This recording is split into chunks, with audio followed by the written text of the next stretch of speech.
we're going to examine everything that happened during the Donald Trump attempted assassination shooting that all of us by now have seen. And we're going to look at it and study all of the videos. We're going to show you videos that you've seen. During our analysis, we're going to study the events that led up to the shooting and what happened before and then during and then what happened afterwards, and assess what possibly went wrong and what could have been done better, and what do we think that they'll be making improvements later in the future.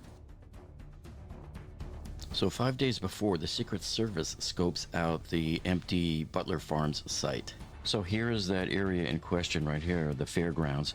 And what they did was the Secret Service was going to fence in this entire area here and make this the enclosed area under security where they have full control. They identified this building as a threat and had asked the local police give some sort of protection over here. And now they're pointing fingers at each other, but the local police were saying, hey, we didn't have any manpower other than basic traffic control. They were looking at assignments or ready to divvy up assignments, and our police department indicated that the manpower that they had necessary was not adequate for any assignment other than the traffic assignment that they intended to do. So when you zoom into it here, this is where the stage was, and Trump was speaking probably somewhere right around here.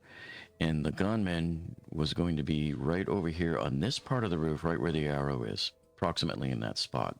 And believe it or not, folks, as we're going to find out later, believe it or not, folks, right here on the second floor of this building is where there were snipers. The police had snipers in there. And how nobody saw him crawling up on this roof. He probably crawled up from the back right up here.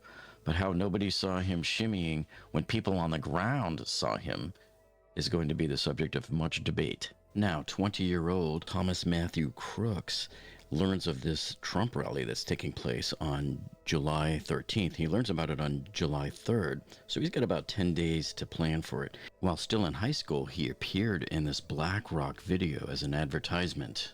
Slowed it down for you.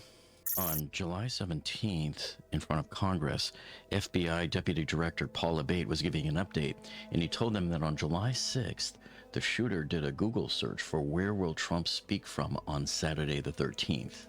He shows up at the Clairton Sportsman's Club on July 12th, the day before the shooting, to do some practice shooting. He had actually tried to join the rifle club in high school, but apparently his classmates said he was a terrible shot. So he must have gotten a little bit better since then.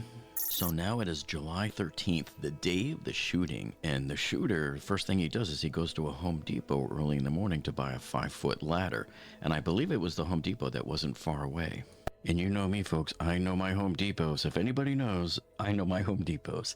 And so here is the Home Depot right up here in Butler. And the Lowe's is even right next to it also.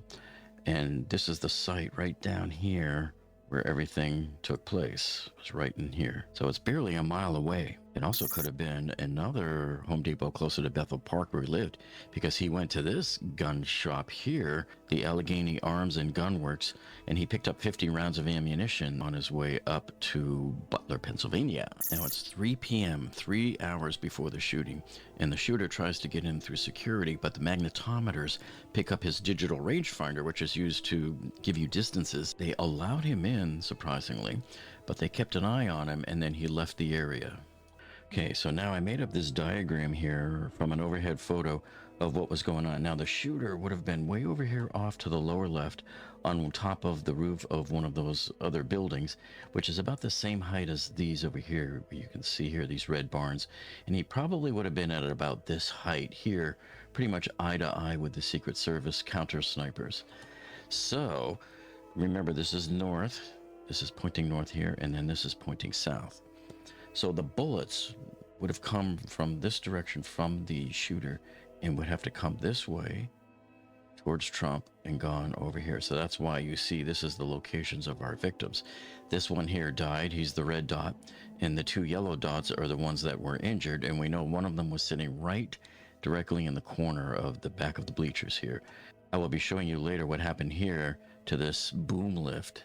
But remember, we had 2 sets of snipers for the Secret Service. One was right here, covering the north side, and another set was right here, covering the south side. Now, the Secret Service counter-sniper team starts setting up. So this is the north team, and they're setting up on their barn, which is going to be on the left side of the stage if you're facing the stage. And this is the south side team here. So they are over barn number 14, which is on the right side of the stage if you're facing the stage. So these guys are getting set up with their gear.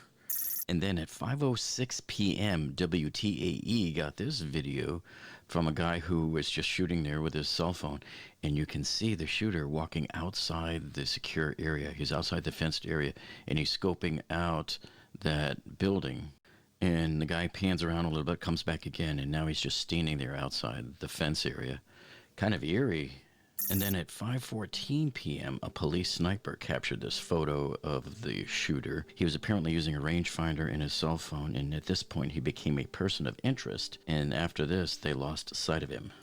Then at 5:28 p.m., he took a picture of this bicycle and a backpack. Don't know what the significance is of these. Meanwhile, the crowd is enjoying a really great time in the afternoon. They have no idea what's about to go down. They are just blissfully unaware at this point. At 5:33 p.m., former President Trump's motorcade arrives at the Butler, Pennsylvania rally. Our President Trump is in one of those vehicles. There he is. We don't know which one, but we know he's there. Look. Now, here's where things really start to get dicey in the timeline, because check out this headline from ABC News. This was a couple of days ago, and it says the Secret Service spotted the shooter on the roof 20 minutes before the gunfire erupted. So this is just getting crazier and crazier, because now the Secret Service is going to have to answer to why did they have 20 minutes of advance notice here, that they knew this guy was sitting there on the roof and nobody had gotten up there to do anything about him. And why did they allow Trump out there yet? They could have waited until they sent a bunch of people up there to neutralize him, to eject him, to get him out of there, get him off the roof, to put maybe some more people on the roof for security purposes. So why wasn't any of that done? I think that will fall on the heads of the site command. Meanwhile, at the same time, many of the rally goers are trying to flag down the police and point to this guy because everybody sees him climbing up on the roof. There he is right there. Where? Right there, see him? He's laying down, you see him? Yeah, he's laying down. And said I'm here with you fighting like hell to get a Senate. What's happening? Yeah, look. There he is. Because we have millions and millions of people in our country that shouldn't be here. Dangerous people. Criminals. We have criminals. We have drug dealers. We have people that should not be here. Right on the roof. It's much tougher He's than up now. it happens. You went right on the roof again. Now, I should point out something here. There's a slight discrepancy, even though all of the news outlets are reporting about the same meeting that the FBI director and his deputies he had with the lawmakers on Wednesday, July 17th. There's one little data point here that's a little strange. So it says right here at 5:52, Crooks was spotted on the roof by Secret Service. So I don't see how he could have been spotted by the Secret Service at 5:52 p.m. because the people that were pointing out in their videos that they saw Crooks shimmying up the roof, it didn't happen until probably about 6:09 p.m. because Trump was already on stage when he was shimmying up the roof. Yeah, look. There he is.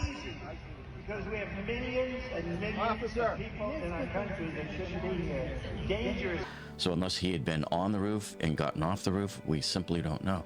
So this doesn't jive with, say, Axios, which shows that at 5:52, they were still trying to find him. So it says here, the security room disseminated info to the counter sniper response team, and the additional response teams on the ground didn't really say what it was that they disseminated, but they said that they just noticed him with a rangefinder on the outer perimeter at 5:51 p.m. So he couldn't have been on the outer perimeter there with the rangefinder and then up on the roof within a minute. That's just simply not possible. Some of these little timestamps until the official investigation comes out and we have actual timestamps from the radio communications and not just reported by the people from the news who heard it secondhand from people who were at this meeting. We're not going to get an accurate depiction quite yet. So what we're looking at here then is this is where the gunman was. He was positioned right here. If you saw the photos of him lying on the roof, he was right by this little connection right here between the two buildings. So he was sitting right here. and Trump was on the stage way over here. So they're saying that they saw him at 6:05 at the picnic tables, and we're looking, and I know there's probably one here. I wanted to come in close, and these are really the only picnic tables I was able to find. There's one here, and there's the other one here. Now, if we look, let me just zoom in here.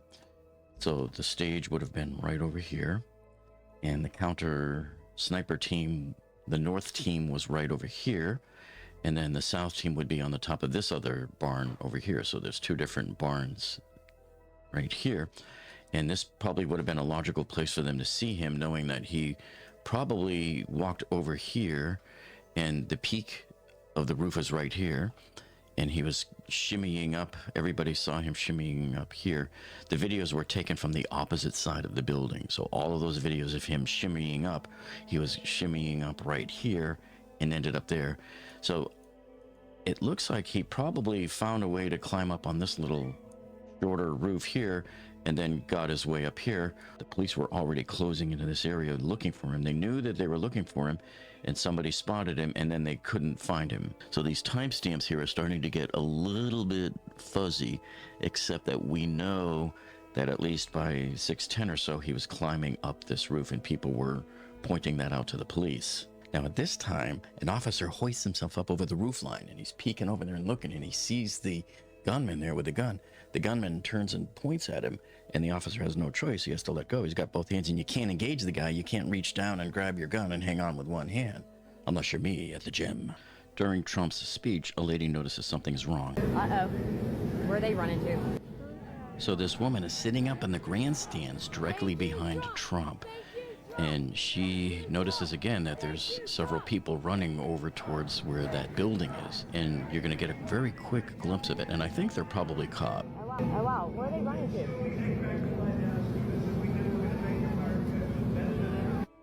Now I'm going to slow this down for you, and we'll zoom into it, and it does sort of look like it's a couple of cops running back over there. From the lady's vantage point, it is unlikely she can directly see the shooter from there because of that tree line, but you can see the police cars in the parking lot in the background underneath the trees. Okay, so now the shooting is starting at 6:11 p.m., and I just wanted to point out that the shooter fired what we think is 8 shots total here. Okay, so what he did was he fired 3 shots initially, followed by a burst of 5 shots. So he went pow, pow, pow, like that, and then pow, pow, pow, pow, pow. That's what you're going to hear. And then you're going to hear 1 and possibly 2 shots from the Secret Service, which were the kill shots. Now, the folks at Milk Bar TV made this awesome video where they collaged together several different clips at the same time so you could see what was going on in different areas during the shooting. So I'll put a link to this video in the video description below. You got to check this out. Now, fast forward, you will see the shooting actually starts at the 2-minute mark. Charts a couple of months old, and if you want to really see something that says...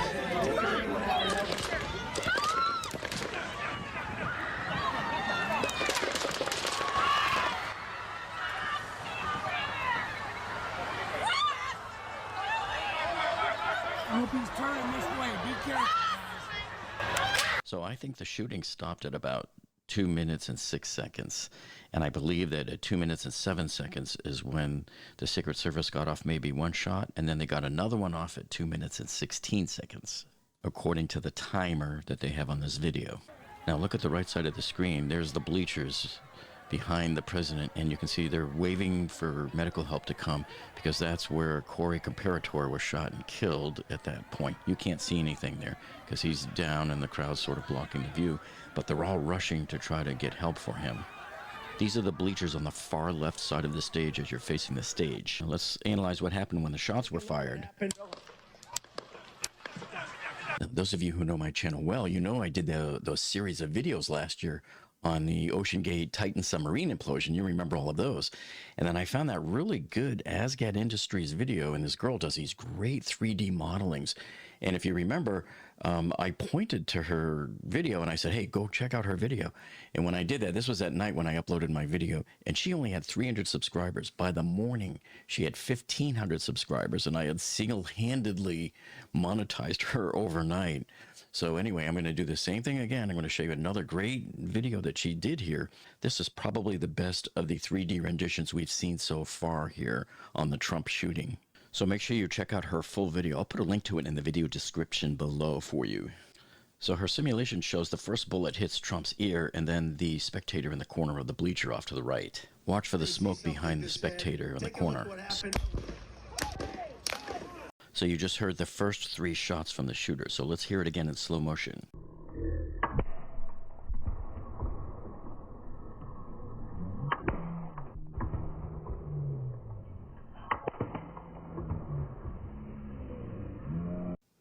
By now, you've all probably seen this now famous photo of the bullet with the vapor trail passing by Donald Trump's head.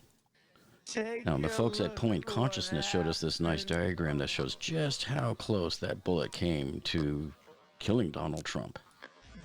Next, Amber from Asgard Industries shows us again on the 3D modeling the 8 shots from the shooter. Take a look at what happened.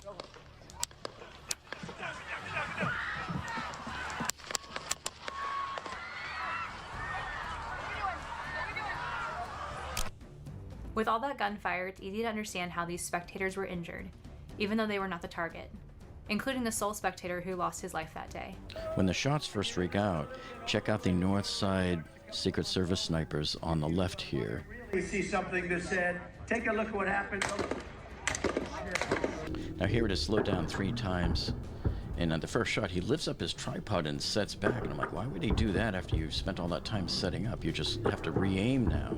At this second, the shooter has just stopped firing, and we're waiting for that shot from the Secret Service sniper. Here it comes, right here. Now, it wasn't this sniper that did it. That's the North team. It came from the South team sniper. Here's the other pair of Secret Service snipers. The South side, they are now facing north towards the building. I want to really see something that said, take a look at what happened.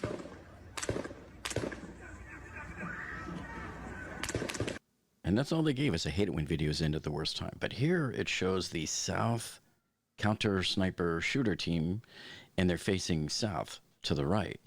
And then sometime before the shooting, all of a sudden now they're facing north to the left. And these are the guys that I believe took out the shooter because they had a clear line of sight to the roof that was not obstructed by that tree due to the angle of the trajectory that they were at. Now, I want to show you something here that maybe you didn't see in any of the other videos, so check this out.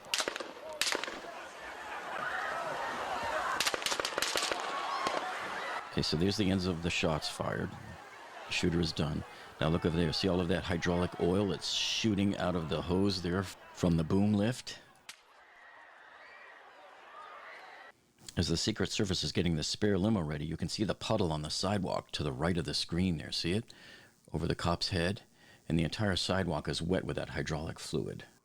And then next, as they are driving Trump away in the spare limo, you can see the cops are walking across that wet sidewalk now with all of the hydraulic fluid spilt everywhere. Now, I want you to keep your eye on this lady, the Secret Service. Look, she's having a hard time holstering her weapon unless she changed her mind or somebody over the radio told her to keep weapons out. I don't know. But she's holstering it again. It looks like it took her a few tries to get it in there. So I thought that was a little bit odd. And then look at this viewpoint here. This is immediately after the shooting when they were bringing a little paramedic vehicle over the sidewalk there. And you can see they drove right through that hydraulic fluid. It's just all over the place there in a big puddle. And they're setting up a triage area right here in this spot behind the bleachers to treat any of the potential shooting victims. Once they got Trump secured, then the cops couldn't get over their own fence, so they had to ram it with a police car. And then all of a sudden, a whole bunch of cops are now trying to get out of the contained area. They actually had themselves sort of locked in there, unable to get out. So now they start pouring out in huge numbers, and they're running over there. Keep your eye on that guy with the ladder. You'll see him in a second there. And there's a Secret Service agent running alongside them as well. So they're all running over there. I don't know why these guys are kind of cowering over here. Some of them are trying to surround the building. Here, he just throws the ladder over a second fence outside the building there. And who knows whether they needed it or not. It could be the shooter was kind enough to set things up for them so they could just come right up there like he did. Here's the second video when the shots first rang out on the building.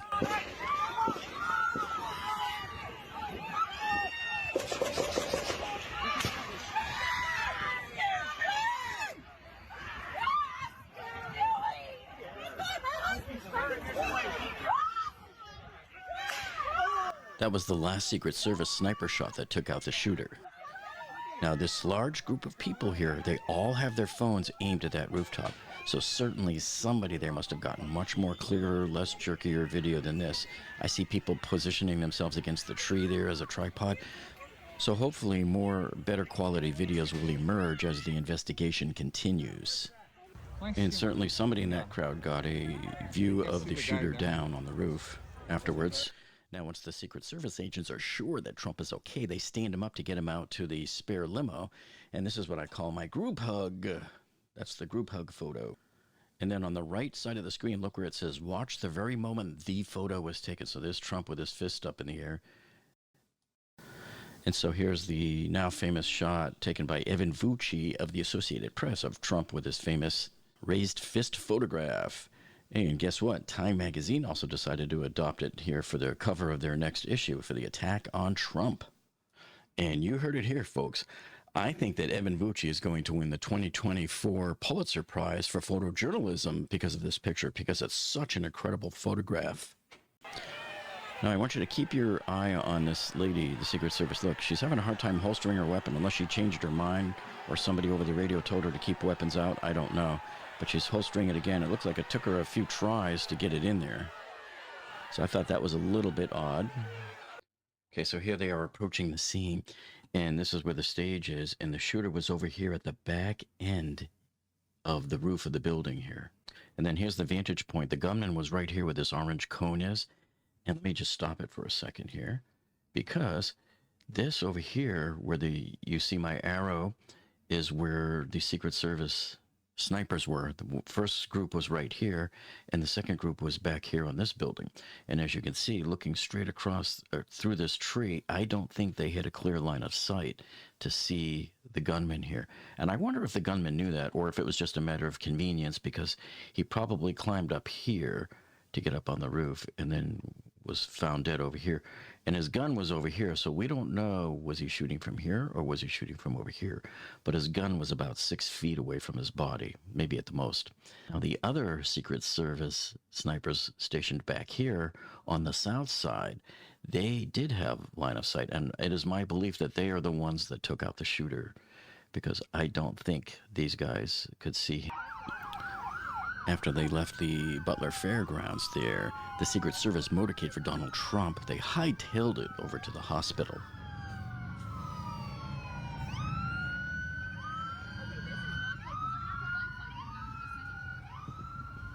Then they arrived at the hospital a few minutes later, and you could hear everybody's reaction.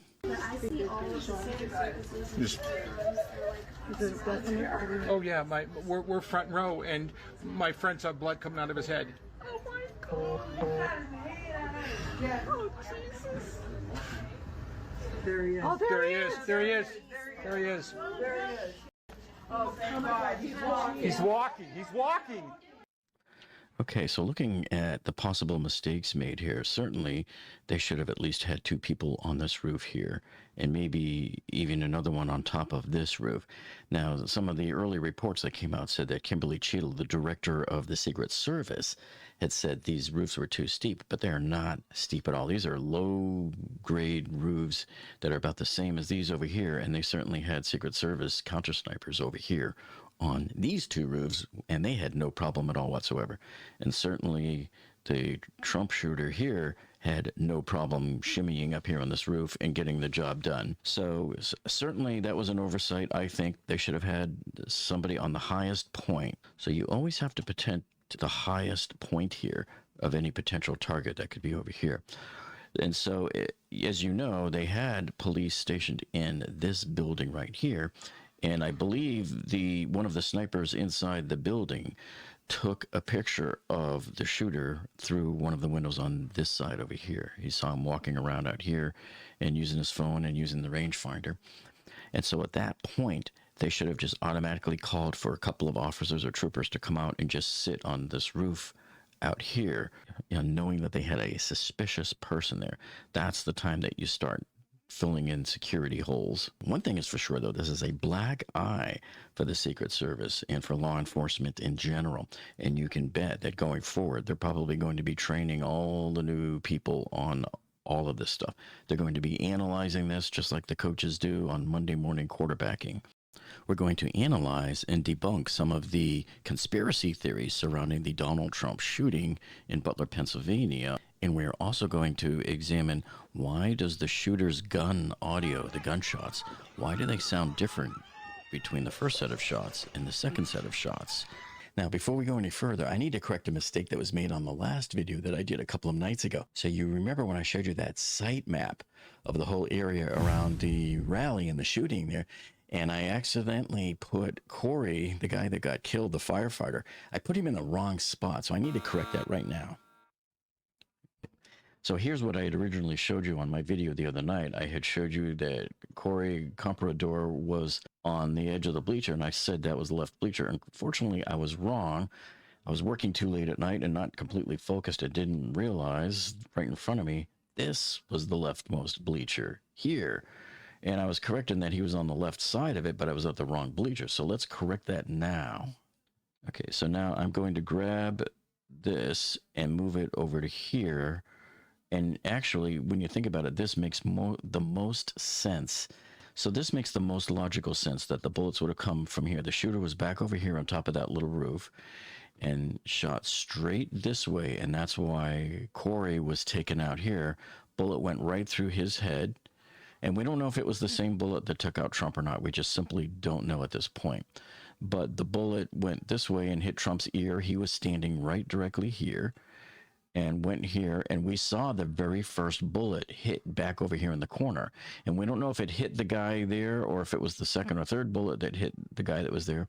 But we do know that two people here near the end of the rightmost bleacher were injured. And we have video of them being carried out.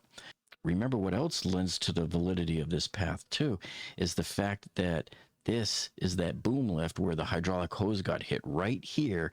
And I showed you on my video from a couple of nights ago. Here it is again. Now look over there. See all of that hydraulic oil that's shooting out of the hose there from the boom lift?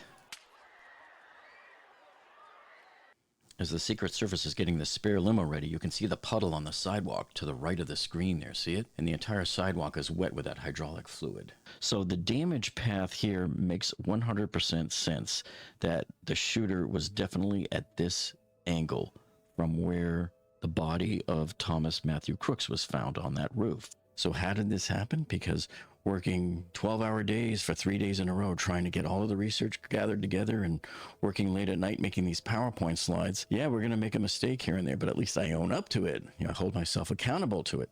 And in fact, all of the major news outlets have made mistakes along the way here too. A lot of people originally put the shooter in the wrong spot on the roof.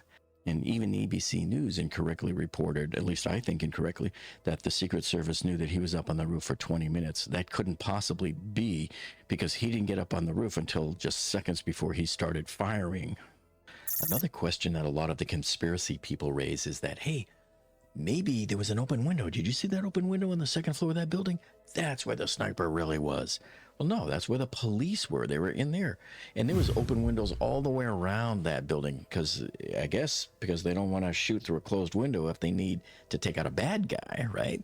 So the question is, well, then why didn't they see him when he crawled up on the roof? So I have a theory here that maybe they couldn't see him because their view was obstructed. So take a look at this. So when I look at a frame grab here from Action 4 News in Pittsburgh that clearly shows all of the windows open. Now, we don't know where all of the cops were or how many there were upstairs here. Maybe there was one or two, maybe more. I don't know. But let's just say for the sake of argument that they happen to be looking out this window. I bet this is enough of an obstruction right here from this air conditioning duct here that they would not be able to see the shooter all the way down the full length. Remember, the shooter is on this part of the roof, pretty much like right over here, but on the opposite end of this building. So they would have to see way down at a very sharp angle. And I think that this might block the view from this window. Now, if they were in this window and looking over here, chances are maybe they'll see him. But supposing they were like over here and actively looking out these windows trying to find him, and they don't know where he's at, and they're looking, okay? And it's just now at this point in time that it looks like probably this guy or somebody else has gotten this officer and told him that we saw a guy just now climbing up over here. So yes, it is possible that they missed it. Everybody is all of the conspiracy theory people are going, there's no way they could have missed it. There's plenty of scenarios how they could have missed it. What if there was only one person in there? And what if he left his post momentarily for a second? Or what if he was looking out this other window and didn't see it? So as I look at the Google Street Map on the main road out in front of this whole Butler Farms area, check this out. Either of these buildings, rooftops, could have been used by a sniper as well, because they had a direct line straight down the field to where Trump was speaking right up at the end here. So that could have been a spot too. But anyway, what I want to focus on is the building. See, there it is, and there's our famous water tower, a couple of 100 feet behind it. But if you look here, let's say the snipers were in any one of these windows here, the police snipers. Could they have seen him on this part of the roof shimmying up? Now, we know why the Secret Service snipers couldn't see him right away, because they're way over on this side, and he's just shimmying up the roof, and he didn't raise his head until the last second when he put the gun up and then took the shots, like instantly. They couldn't make a proactive strike. They had to do a reactive strike. But if the police were in these windows right here, are they at the right height to be able to look in there and see? Let's try it from a slightly different angle back here on the main road. I'm going to come right over here. Move over a little bit, see if we can't see it. Okay, so here's the level of the windows right here on the second floor. And it looks like, yes, they should have been able to look over to see him. What I can't do, though, is get close enough up to the building right in front of it to see the projection there of the air conditioning duct that's on the side of the building. This morning, I sat in on a live stream from Dr. Chris Martinson. He's from Peak Prosperity, and he had some couple of really good theories about audio that I wanted to run by you too.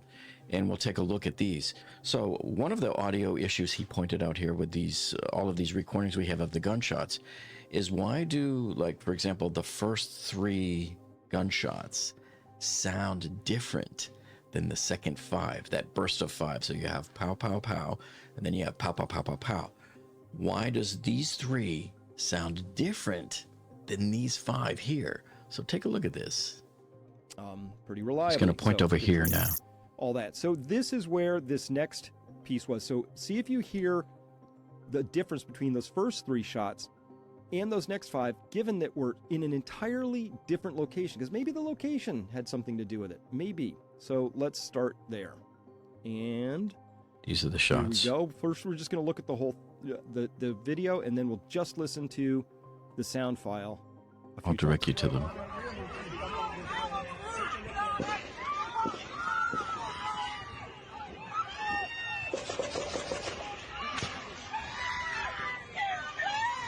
Okay, we don't need to listen to too much of the screaming, but because there's quite a bit of it. So again, there's a tree over to the left with some buildings. As they swing past this way, you can see there's another tree, and then there's the 2-story building, and then the flat building, which looks like a long, low, sheddy kind of a roof kind of a thing. Let's look at that one more time. He's got a gun on the roof.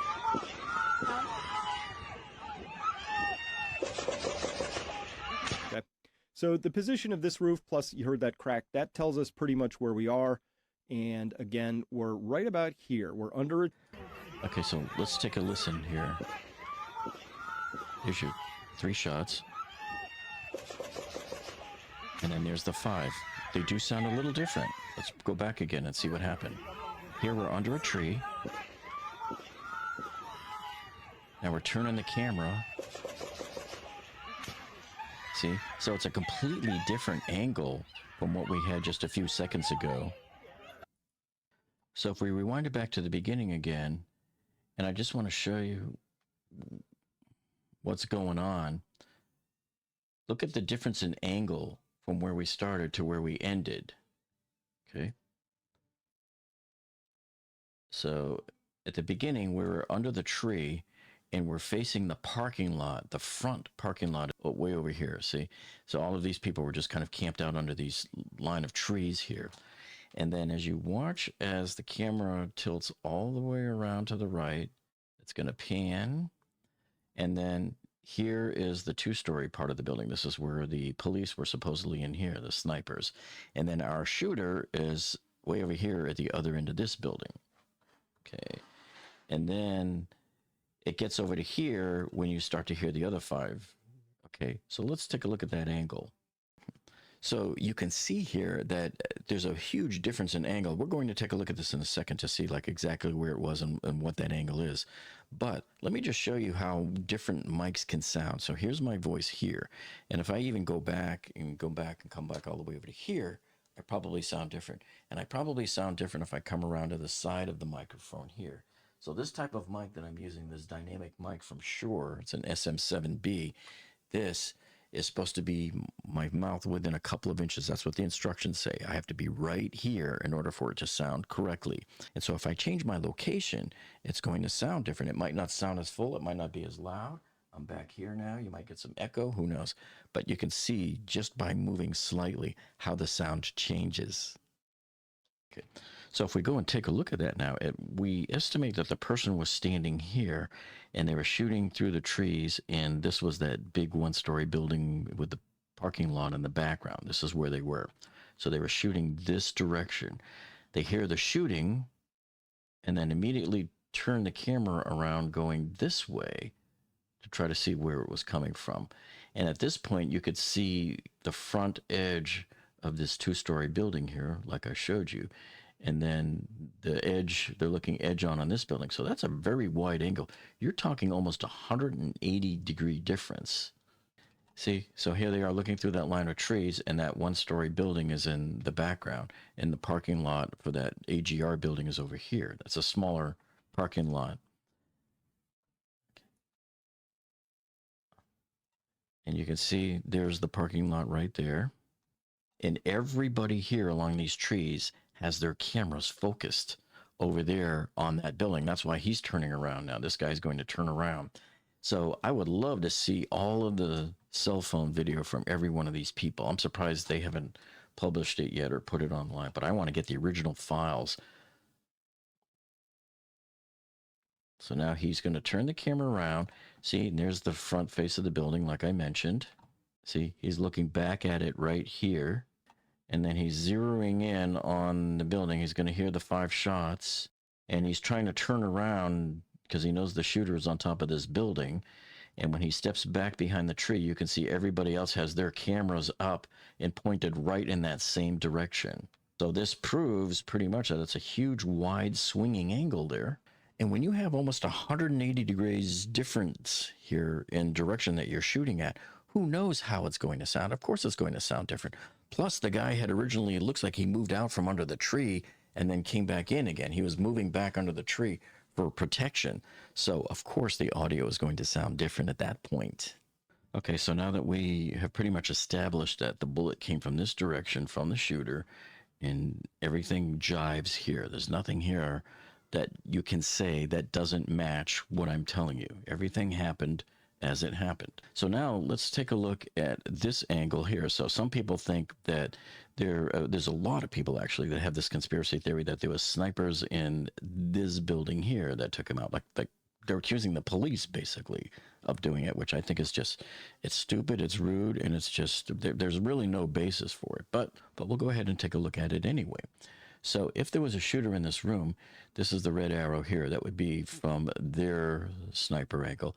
And you could see nothing adds up here, okay? Because from this angle, you would be hitting Trump in the forehead. You wouldn't be hitting him in the ear. It would be hitting him in the forehead. And you would take out a couple of people back in here at the back end of the grandstand. And that's not what happened. The shot that rang out took out people on this far corner of the grandstand here on the right-hand side. The yellow line is the current proposed shooting line that everybody so far mainstream agrees, and this is what I agree. This conspiracy theory line right here, I don't agree with this at all. In fact, just looking at that line, it doesn't even pass the common sense test. Now let's just entertain, once again, another conspiracy theory that a lot of people were saying that you got the shooter, that there was another sniper on top of the water tower, a couple of 100 yards away. So here's our conspiracy theory sniper. And right off the bat, I'm already suspicious whether they could even see through these trees. I believe these trees had it obstructed, because remember, you're up high, but you're not really up that high. It's not even 100 feet up. These trees are pretty tall, and whether you have line of sight through these trees is debatable at this point. But let's just assume, for the sake of argument, that a sniper up here could see. And he comes all the way down here, shoots Trump with the bullet, and at this angle, the bullet is not just going to graze Trump's ear. It's going to go through his ear and through the back of his skull and kill Trump. Okay, Trump is still alive, so we know that that didn't happen. And then something else that's not jiving here is, remember, our two shooting victims over here that were injured but survived were right back here on the back end of the right bleachers. So according to this bullet here, that doesn't happen. That's simply not the case. And then, of course, you don't get the hydraulic hose being taken out, which should be somewhere around over here on the boom lift. Okay, so nothing on the conspiracy theories bullet path here makes sense. However, again, the shooter being right here where we know they found his body, that does totally make sense right here. Okay, so it goes this way. So remember, his gun was found right here. He was found about 6 feet this way from the gun. But he likely fired from where the gun was. Either that, or he was firing from here and then threw the gun and it landed 6 feet away. And then he tried to get away, but then was shot by the Secret Service. So again, another one here that does not pass the common sense test. I think we have now debunked the fact that there was no conspiracy theory sniper on top of the water tower. And shame on those Congress people today at the hearing where Kimberly Cheadle from the Secret Service was testifying. They kept bringing this up, and they were saying multiple reports from witnesses on the ground said they saw a person with a gun on top of the tower. That is absolutely not true. I haven't seen a single report or a single interview with a single witness that said, I saw a guy on top of that water tower. What we did see was clowns all over the internet and stuff saying, hey, look at this stupid fuzzy video we have that's all pixelated and all overly compressed. And look, you can see a guy coming out from behind that thing on top of the tower there and shooting. Well, let's take a look at that too. You want a clear picture? Here, I've got a clear photo of the tower for you. So here we are behind the AGR building, and remember, the shooter was right over here on this little roof back here. So here's the water tower, and here's why there's so many holes in their story. So you would climb up this ladder here and get up here. Now, how then would you get to the top there? I don't think this is a ladder. I think that's some kind of an access pipe. See, the pipe continues on down. There may be something on the backside here. I simply don't know. But why in the world would you climb all the way up here, risk your own ass to climb all the way up this thing right here, and to climb up to the very top to shoot? It is so risky up there. It could be very windy up there. You take a shot with your gun and the recoil might make you fall off of this thing. There's no reason to climb up there. All you got to do is climb up the ladder and stand on here on this catwalk. Just hang out back here, and around the time that Tom takes the stage, all the shooter has to do is just step right over here, put his gun on the railing, and shoot straight down and take the shot. So let's take a look at that. See, remember, let's see if we can find that. There's your red barns right there. So Trump is over here talking. And this is why I don't think he would have had a good line of sight. Remember, this is in wintertime, I guess, when these photos were taken on Google Maps. But on summer, the trees are, full bloom with leaves and everything, and probably fairly opaque at that point. You would be shooting over here like this, see? So none of this makes sense as to who would try to do anything that dumb. Because now, once you take the shot, everybody knows where you are. And what are you going to do now? You're going to try to shimmy down here somehow? It would take you too long to very carefully back down here and try to then climb down this ladder and escape. Whereas if you're right here on the catwalk, you drop the gun, you run to the ladder, you can almost shimmy down, just grab both sides of the ladder, right, with both hands, and just almost slide down, a quick drop to the bottom, get the heck out of there, hightail it, and run into the woods and just keep running. So, again, the theory behind another shooter being up here on the water tower, I think, is debunked. There's your water tower. And like I said, even if there was a guy on top here, and this was probably the video that people used, and they zoomed in so far, look, see, you see this shadow up here? That's too tall to be a guy. They were trying to say that's a guy stepping out from the back of it. Just totally stupid. But anyway, when you look down here, I don't think that from the top of the tower they would have been able to see there. Now, we're way off to the right. Keep in mind, Trump is going to be way back over here to the left. He's pretty much off screen is where the podium is. And what about this sign right here? This might even be blocking the view from the tower. So you see how in the Donald Trump shooting investigation, we have some shocking new information that came out today that will blow your mind. And we're going to show you the police sniper view from the second floor room where they were stationed in that building, overlooking the Trump rally.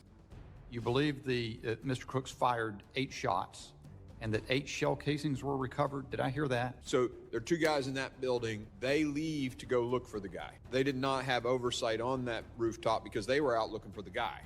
And of course, we have a couple of major bombshells that were dropped today. So Kimberly Cheadle, the embattled director of the Secret Service, resigned this morning.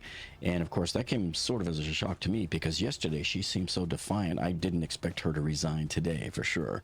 Don't expect that this is really going to solve much because look, at the end of the day, whatever happened at the site of the Donald Trump shooting is really on the heads, I think, of the site command, the Secret Service people that did all of the advanced work and all that and set up all of the security. Something was missing there. It was a colossal failure. And also, several other bombshells were dropped today at the Homeland Security hearings. I was monitoring it live while I was at the gym this afternoon. So the commission was questioning under oath the commissioner of the Pennsylvania State Patrol, Christopher Harris. And this is what he had to say. Because you remember, one of my theories in last night's video was that maybe the guys were not at the window during the shooting.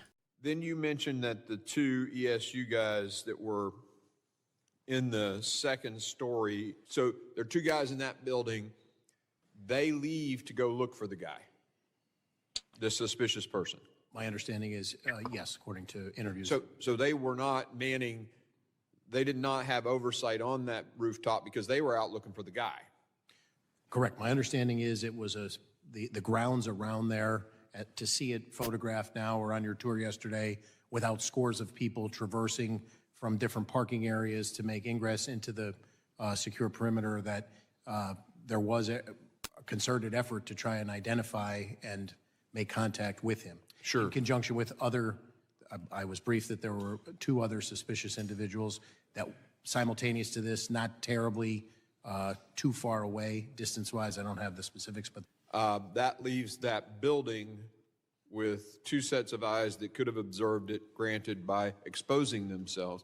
Did they was Secret Service notified that they were leaving to go look for this guy, and thus those eyes on top of the building not? I do not know, and the other thing that I do not know is where else Butler ESU sent that information. I have not been briefed on that. Who told them to go look? Do you know if they were told to go look? I do not know, sir. We just know that they did go look. Yes, sir. And I said a very concerted effort with all of those alcoves and all of those buildings was made. There were 2 additional officers who, again, I don't know the specifics of the timeline. I don't know the specifics of the logistics of how that information was relayed, but I'm briefed that they came and they made a very concerted effort to try and locate Crooks.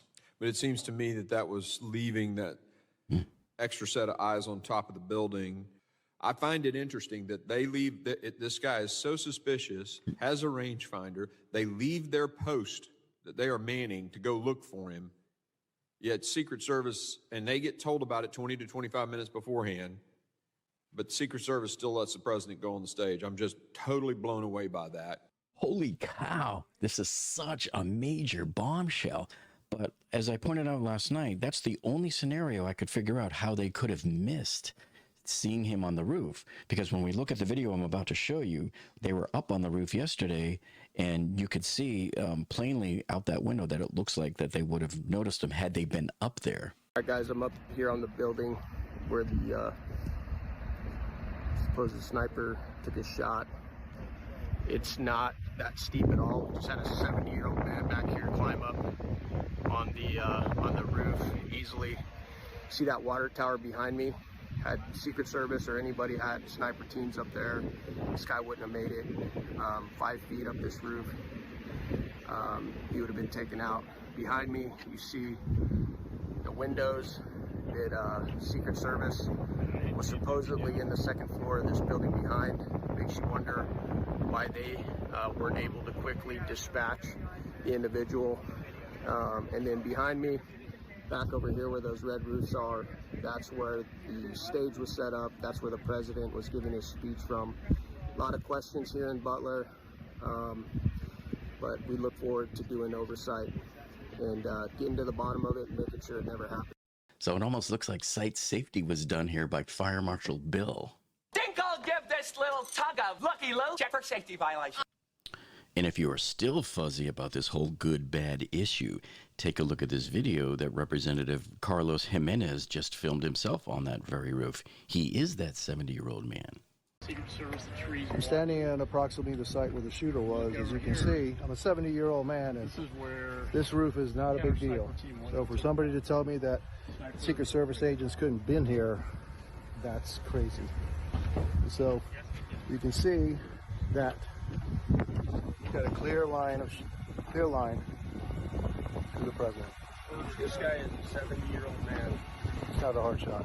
He got up here, so we know problem. Now, this directly flies in the face of what was said last week by Secret Service Director Kimberly Cheadle. Watch this. Has a sloped roof at its highest point, and so there's a safety factor that would be considered there, that we wouldn't want to put somebody up on a sloped roof, and so the decision was made to secure the building from inside. So this is where Representative Eli Crane came through for us here on this, but just like every other piece of video we find here on the Trump shooting, nobody ever seems to get it right. They should send me up there to get all the filming that everybody needs of the site, because nobody seems to get it right. But at least he gave us a start. He showed us the view looking out the windows that the Secret Service or whoever was in there, it's probably local police, but whatever those snipers were that were in there, this is the view they had. So this is the view from the second floor window of one of the rooms there on that building.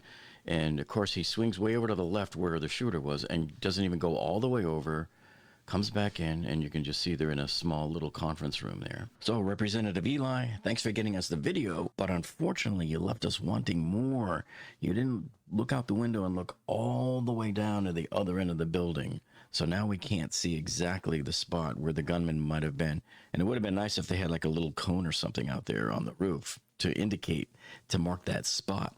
And then also, Eli had, for whatever reason, I don't know if he thought about it, but he should have shot down from that window as well to look down on the ground, because I get so many questions from people asking about that picture that the snipers took of the shooter somewhere around 5:15 or so, where they saw him on the ground and he was looking at his phone and looking at the rangefinder and all of that. There was a couple of pictures they took.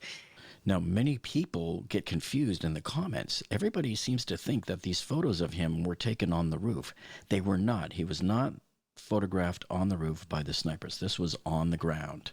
Don't get confused that it was taken downstairs from this window where there's a concrete wall there. I believe that is where it was. So it would have been nice to have seen that spot there as well. But you can notice that number 12 on the door there is the same number 12 that you see on the door in the people's video when they were trying to flag down the police. Because we have millions and millions of people in our country that shouldn't be here. Dangerous people, criminals. To point out that Crooks was crawling up the roof there. I believe that Eli, the representative, I believe he shot that video out this window because it's very close to right here where that door number 12 was. And so it appears that wherever these windows are, each one of these is probably its own conference room. And you can see the people had been going out the door. If you slow it down and look, they were going out of that conference room. And you could see there was possibly other ones. So that was probably a conference room. And I'm willing to bet that these two here are another conference room. And perhaps this one here might be another one. That's, just sort of an educated guess. So it appears that they had only 2 snipers up here checking all of these windows, and that both snipers were gone. They had left their post. And this is a strategic bad move, folks, because to leave that nest unprotected. Now, I sort of understand the one cop's ideal of doing this because, okay, I'm the one that shot the picture of the guy. I looked down the window. I saw him. I know what he looks like. I better get down there and start looking for him. Who knew that the guy was actually probably at that minute trying to crawl up on the roof at that very moment. But anyway, that's probably what happened. It still doesn't excuse them. And if I was in the Secret Service and they called the command post and asked for permission, I would say, no, do not leave that post unattended. Make sure somebody is up there that can still put eyes on that roof. Okay. Now, this should satisfy some of the conspiracy theorists, which a ton of them have been barraging my comments saying, we're not going to be happy until they tell us about the casings. Where are the casings? I want to know how many casings they found. Well, they're going to announce it right here for us. And I know some of you aren't going to be happy because it does not jive with the rhetoric of multiple shooters at this point. Colonel Paris, did you say, I think I heard you say in the course of the hearing that you believe Mr. Crooks fired 8 shots and that 8 shell casings were recovered. Did I hear that? Yes. Okay. Were they all recovered in the vicinity of his body? I'm told that they were. Well, I have a lot more juicy analysis that I want to do for you. But that will have to be in tomorrow's video because I wanted to get this one out to you in a timely manner. And in the meantime, after you watch this video, make sure you look at these 2 videos over here. These are the first 2 in the series of deep analysis here on the Trump shooting. You don't want to miss those. So thanks a lot for joining in, and we'll see you on the next one.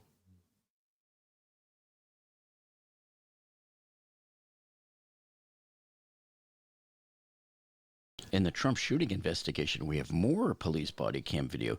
This one closer to the time of the shooting, unlike the other one from the other day. And we're going to show you the viewpoint from the Secret Service snipers on the Red Barn. Did Crooks fire 8 shots? We have recovered... And we're going to talk about those ladders and everything. How did he get up there? What was the battle that was going on between the shooter and the Secret Service counter-sniper shooters? Many unanswered questions to be answered. So we start things off with the testimony yesterday from the FBI Director Wray at the congressional hearing, telling us how many shots the shooter got off and how many shell casings did they recover at the scene there on the roof. That's what all of us want to know. Did Crooks fire 8 shots? We have recovered 8 cartridges on the roof. Why was Crooks allowed to get off 8 shots? Why was President Trump not kept off the stage? Our investigation, the FBI's mandate, is focused on the shooter and all things related to his attack. Now, obviously, there are 2 separate after-action reviews, the DHS Inspector General and the outside independent panel that's been convened that are focused on that. Now, and I don't think this has been reported yet, that the weapon had a collapsible stock, which could explain why it might have been less easy for people to observe, because one of the things that we're finding is people have observed him. The first people to observe him with the weapon were when he was already on the roof, and we haven't yet found anybody with firsthand observation of him with the weapon walking around beforehand. So that doesn't mean he wasn't, obviously, but the collapsible stock is potentially a very significant feature that might be relevant to that. A second police body cam video was released, so let's take a look at it. However, you recall in my first video on this Trump shooting series, I showed all the cops running over there. Once they got Trump secured, then the cops couldn't get over their own fence, so they had to ram it with a police car. So now they start pouring out in huge numbers and they're running over there. Here he just throws the ladder over a second fence outside the building there. Now this video was produced earlier than the first one that we saw the other day. This one says 6:28 p.m. So it's about 17 minutes after the shooting. Is that where the dude is too? Yeah, he's up there too. So the ladders are en route. So the operators suffered lacerations to their hand from climbing up on the, so they might need minor stitching. Okay. So here you can see they're climbing that ladder that they just tossed over the fence because there were no ladders in this area. Contrary to many conspiracy theories that were spreading lies around about it, there was no ladders here. That's why they had to bring this one just to get up there, and it barely got the job done. If you're out in the crowd looking at the stage.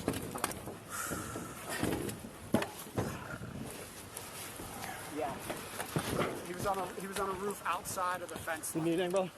Now pay attention as you look here on the roof as to how far apart these cells are on the roof, these sections. See how wide they are? They appear to be about 18 inches wide. So that will help us gauge distances, like how far the gun is from the body.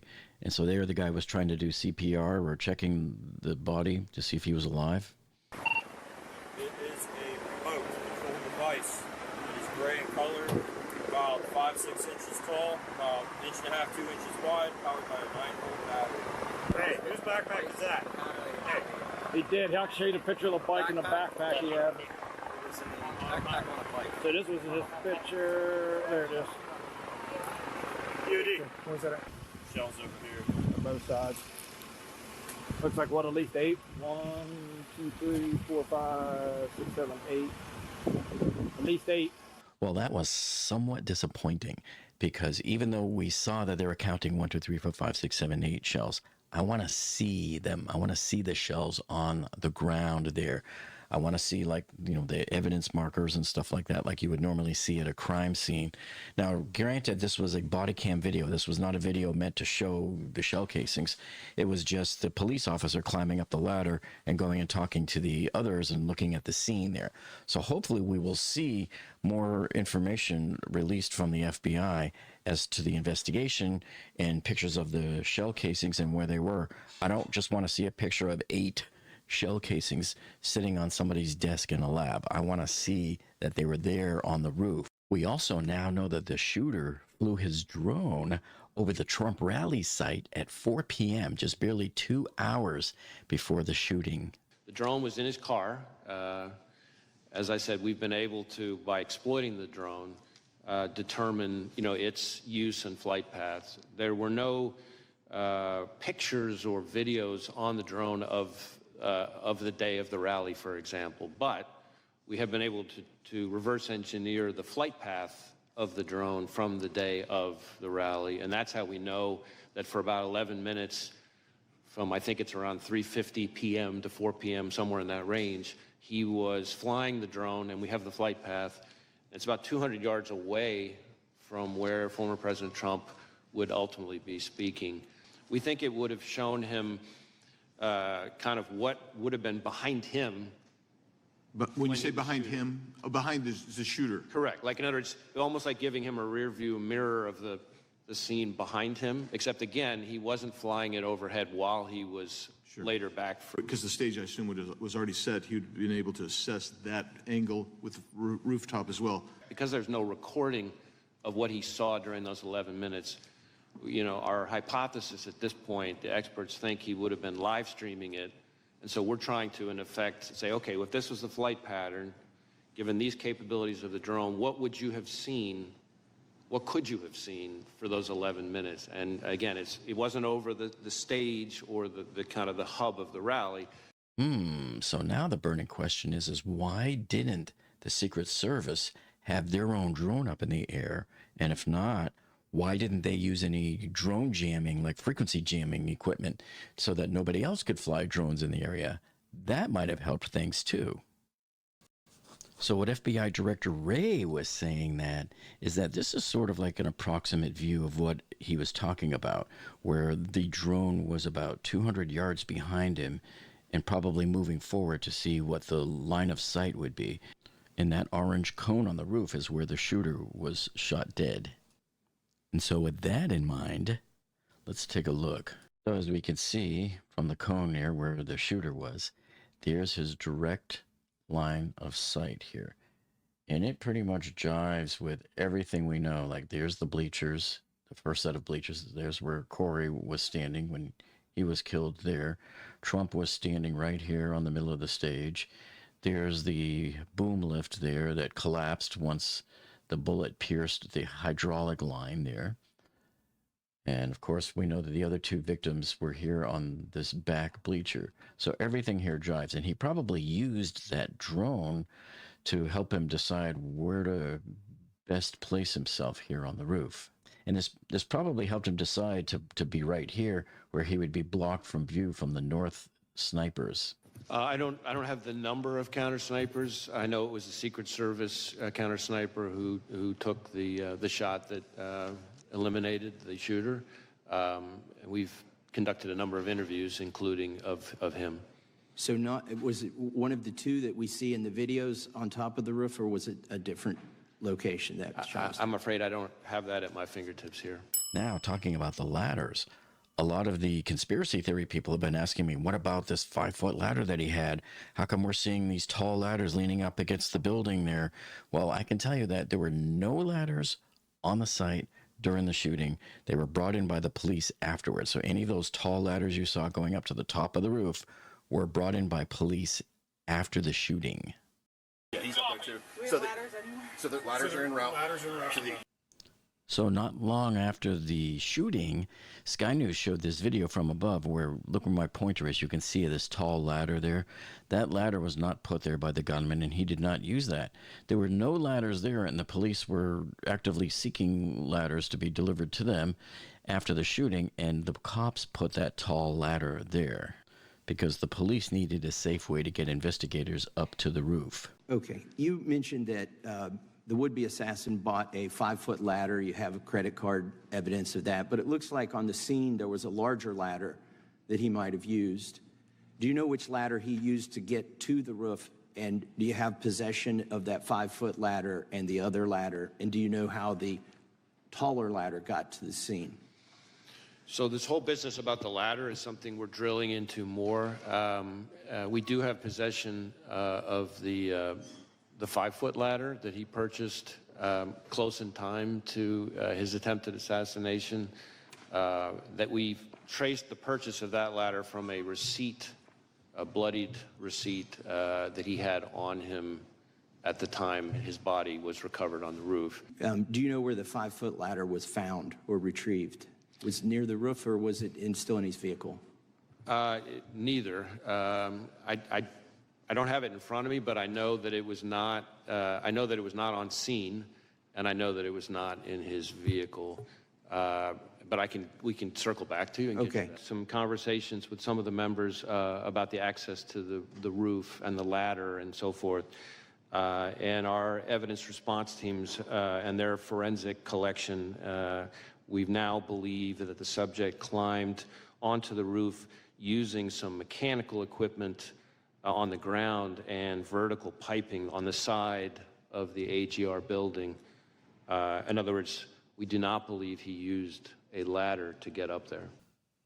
So as we look at the red barns where we know that the Secret Service counter-sniper teams were located, you can see they're probably about the same height as the building that the shooter was located on. Although it looks to me like the roofs are maybe a little bit more sloped than the alleged dangerous slope roof there. Look at that thing. So as we looked, well, how could he have gotten up here? So if you look at the little green trees there right at the space between the two buildings, and they're going to zoom in over it, there's no air conditioner on this end that he could have stood on, and doesn't seem to be any other ladders that are built in there or anything like that. So it's still not certain where in this spot he could have found a way to get in, unless he went in on the other end of the building over here where that air conditioner is. There, you might have been able to step up on that and get up on top of that little hallway roof, but I don't know. It looks like the AC is probably a little bit too far away to pull that off.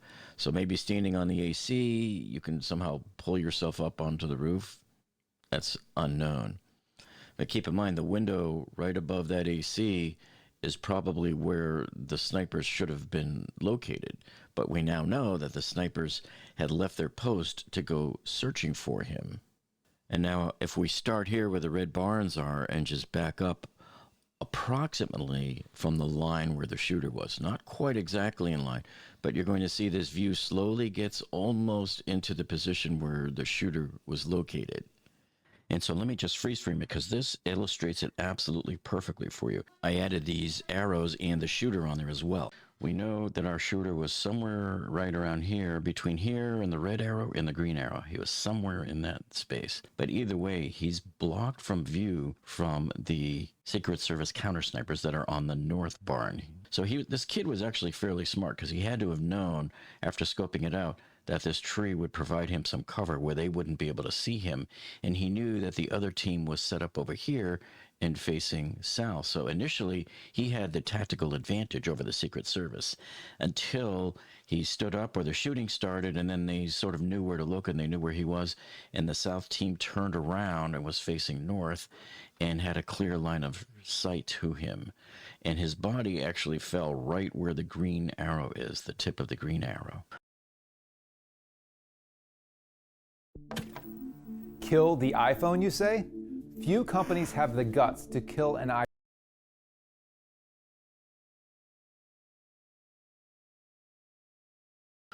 So the problem that they're facing here is these windows are narrow, and yes, if you're standing in front of the window, you can sort of see partway down the roof. But remember, the shooter is going to be all the way down at this other end off to the left here, which is out of the view unless you stick your head out the window.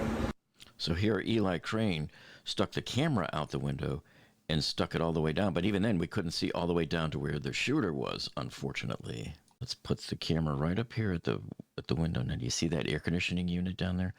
This is the air conditioning unit that I said was probably his only way up the building if he doesn't have a ladder with him. So he comes over here, steps up on this air conditioning unit. Let me back it up right. Once you're on top of that unit, now look at this.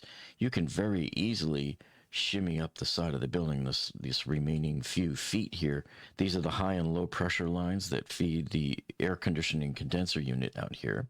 And so you could easily climb up these here and use this to help you, and then you get up here. The problem is, once you get up onto the roof here, now you are looking at being discovered by the sniper units. Remember, the South counter sniper team is here, but facing that way. The North sniper team is here, and they're facing this way. So once you get up on here, you better make sure you're down flat and you just shimmy your way down the roof. Because at this point here, he's not really at the spot he wants to be at to get Donald Trump. He wants to be directly to the side of him, which he'll be like somewhere over here. So he needs that better angle. He needs to go over to the left. See, so once you get up on the roof, you now have to shimmy all the way down the building, right along the bottom side of the roof. How would he not be spotted? Well, this is the closest window to where they could have spotted him. See, that's this window right here. This window was open. One of these was open and one of these was open, I believe. But this is the closest window. This is the window that Eli shot out of. And you can see even here, it's still way down here is where the shooter was found. There's the blood stain right there.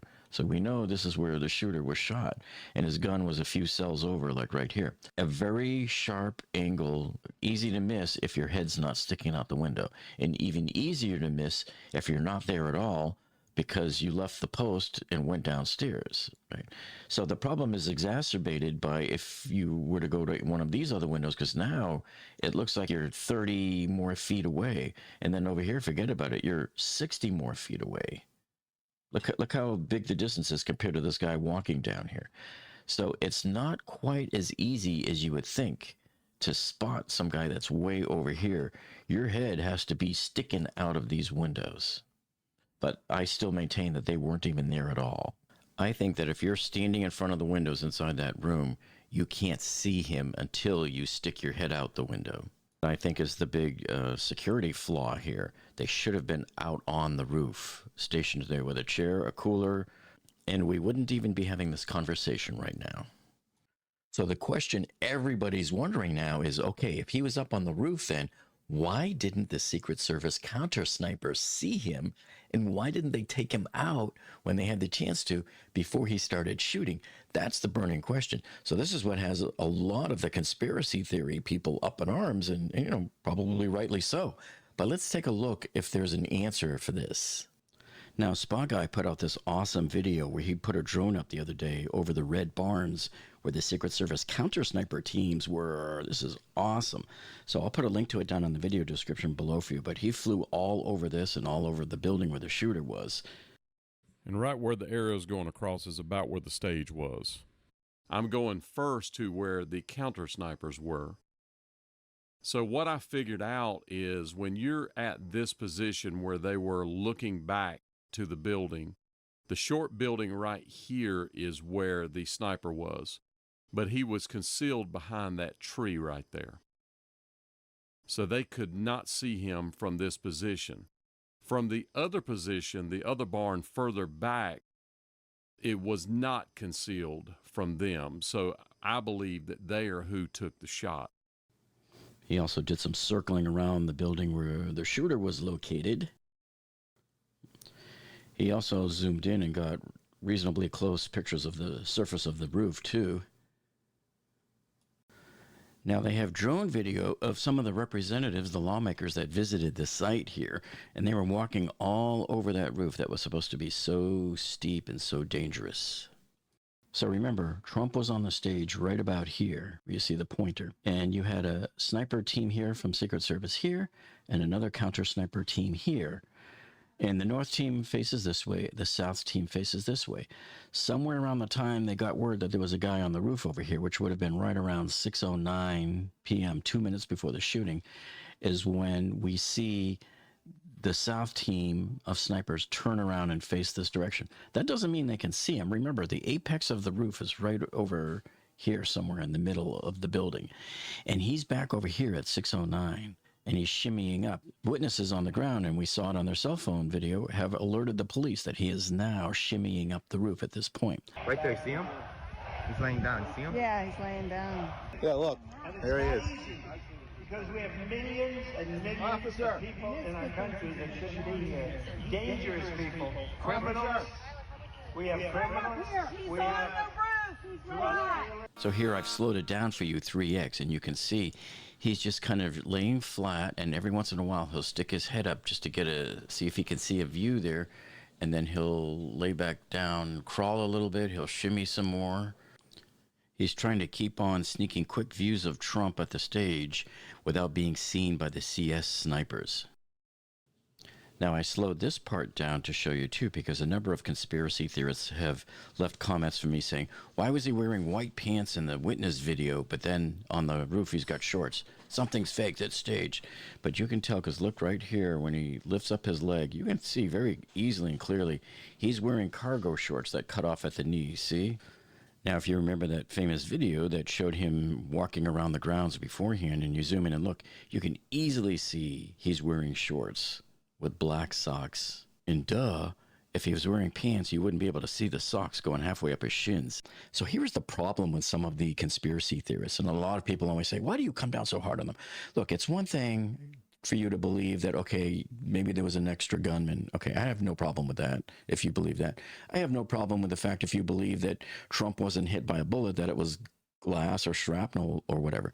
But the problem is when people come and then you start spreading lies all over the place that you know are not true, like the thing with the guy who was wearing pants before and now he's wearing shorts up on the roof, because you can't deny that. But it's obvious that the witness videos before showing him walking around, he was not wearing pants. He was wearing shorts, and it's more than obvious. So those are just direct lies. A lot of them are just immature, and they're trying to stir up trouble. They're just antagonists. And probably the most well-known of these antagonists would be Alex Jones. He's that guy that I don't know what kind of drugs he was on, why he was going around telling people that Sandy Hook never even happened. That's why it cost him $1 billion. It is going to take the shooter a while to shimmy up this roof all the way up here to the apex point. And remember, the Secret Service snipers way over here still cannot see him. Their line of sight to him is blocked until the very second that he sticks his head up and puts the rifle probably on the apex of the roof there and uses it as a tripod and then takes his shots.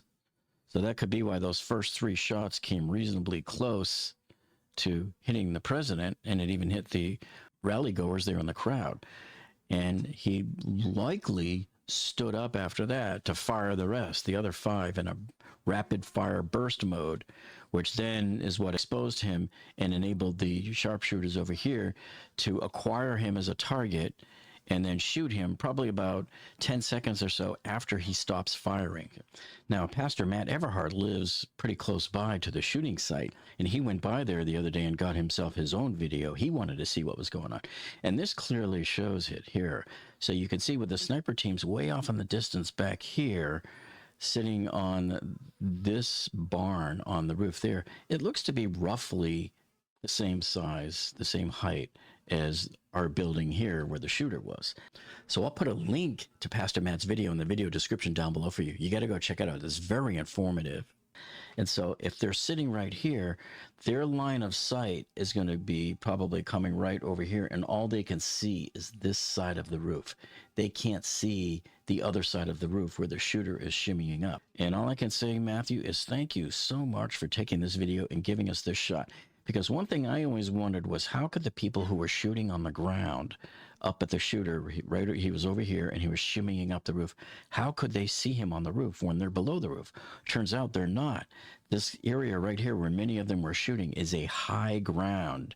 You can see it going down to the building.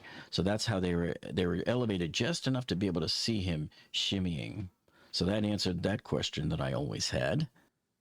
So here Matthew is drawing for you how he could have gotten up on that air conditioner and then onto the roof, similar to what I showed you earlier.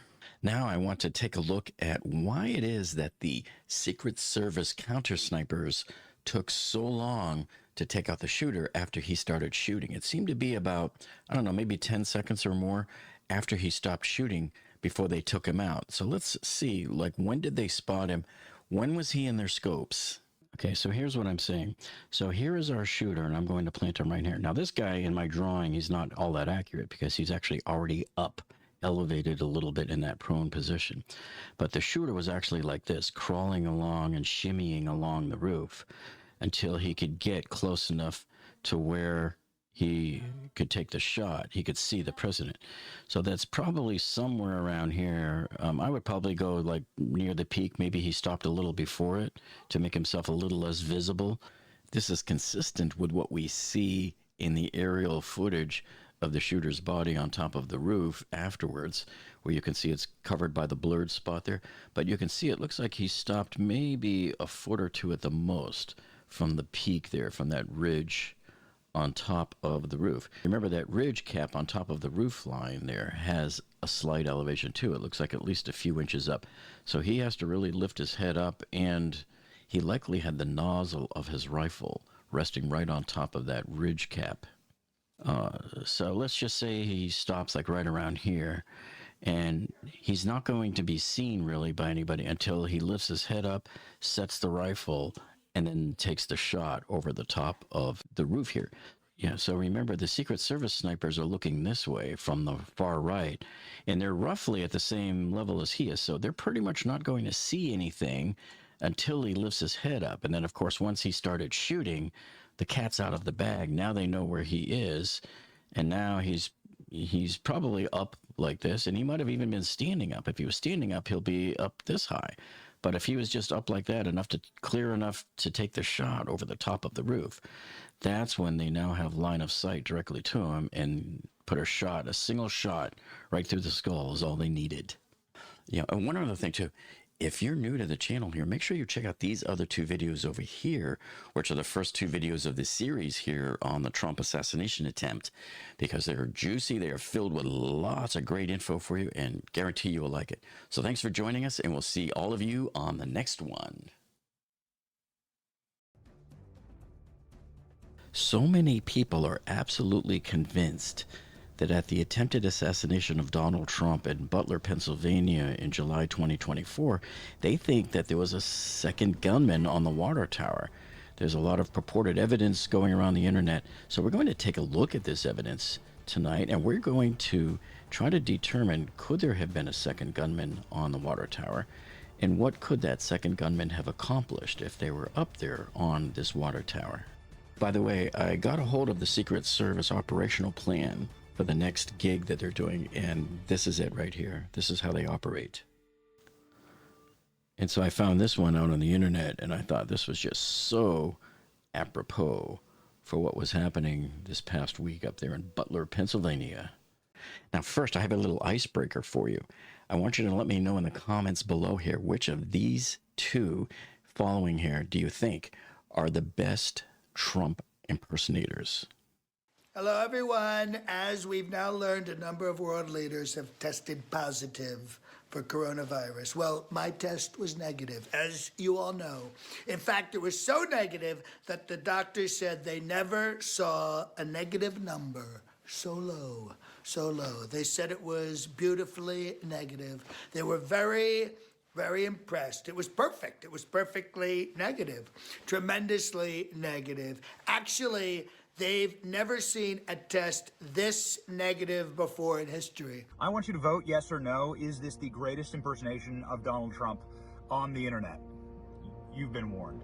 You can take my ears, but you cannot take my liberty. They want to cut off my ears like the Taliban, but what they don't know is my ears can grow back. Like SpongeBob through budding, by the way.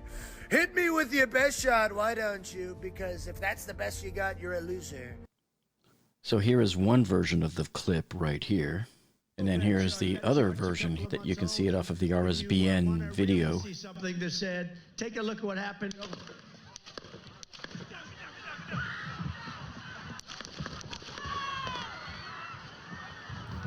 So you can see this portion of video of the water tower is actually an inset from that video.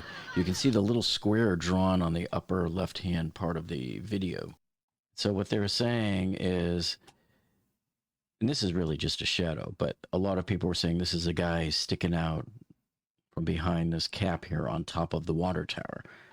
And so it doesn't look like it to me, nor to anybody else who's got any kind of common sense. It just looks like bad artifacting combined with shadows, you know. Because here, let me show you a few things here. Because look, right there, if I take a freeze frame, it looks like somebody took a bite out of the water tower. Oh my God, and look, the top of it is shifting, you know. And if you set it back in motion here, it looks like the water tower is off-gassing all of its blue paint. And oh, you see this shadow right over here? My God, that's Jimmy Hoffa. Holy cow, somebody call the FBI. We finally found Jimmy Hoffa. So you can see people will take a look at some stupid thing in a video that you can't determine what it is and tell you that's what it is. And people are stupid enough to believe that. So what you're really dealing with, of course, they zoomed in so far into that video, of course you're going to get all of that distortion and pixelation. Yeah, see, so when you pull up the photo, that's really, it's just the shadow because the sun is setting. Remember, in Butler, Pennsylvania, there, west is over here. So it's 6:11 p.m. And so the sun is pretty low in the sky. It's only about 30 degrees off the horizon. And so you're going to get shadows over here. And this is the star of Texas, it looks like, or whatever you want to call it. It's the star that's on the front of it. Because if you pull up this image here and look, see, and here's something else too. Here, this is a much clearer photograph. This is a picture that was taken by somebody, probably with their cell phone, right there inside the rally. And let's go here and take a look at the water tower and zoom into it. And look, you're going to see the exact same artifacting. The closer you get, because of all of the compression and the JPEG that's going on there. Remember, JPEG is a lossy compression algorithm for images. And so look, you get that same shadow there. There's not a guy sticking out of the side there. It's just shadow and artifacting. Because look, you can see all of this. All of this stuff isn't really there, you know. The water heater's not off-gassing blue paint or whatever any of this is here. And so the other thing, too, to look at is this couldn't be a guy because this is about twice the size of a human being anyway. And why would you even waste time going up to the top there when you can just be right here? You know, you're going to hear all sorts of excuses from them, including there was 10 witnesses that saw it, and we saw it on the news, all these reports, they interviewed all these witnesses. No, they didn't. There wasn't a single one. You can't find a single interview with a witness who was here in this crowd that said, oh, everybody was pointing up here, because that's not where they were pointing.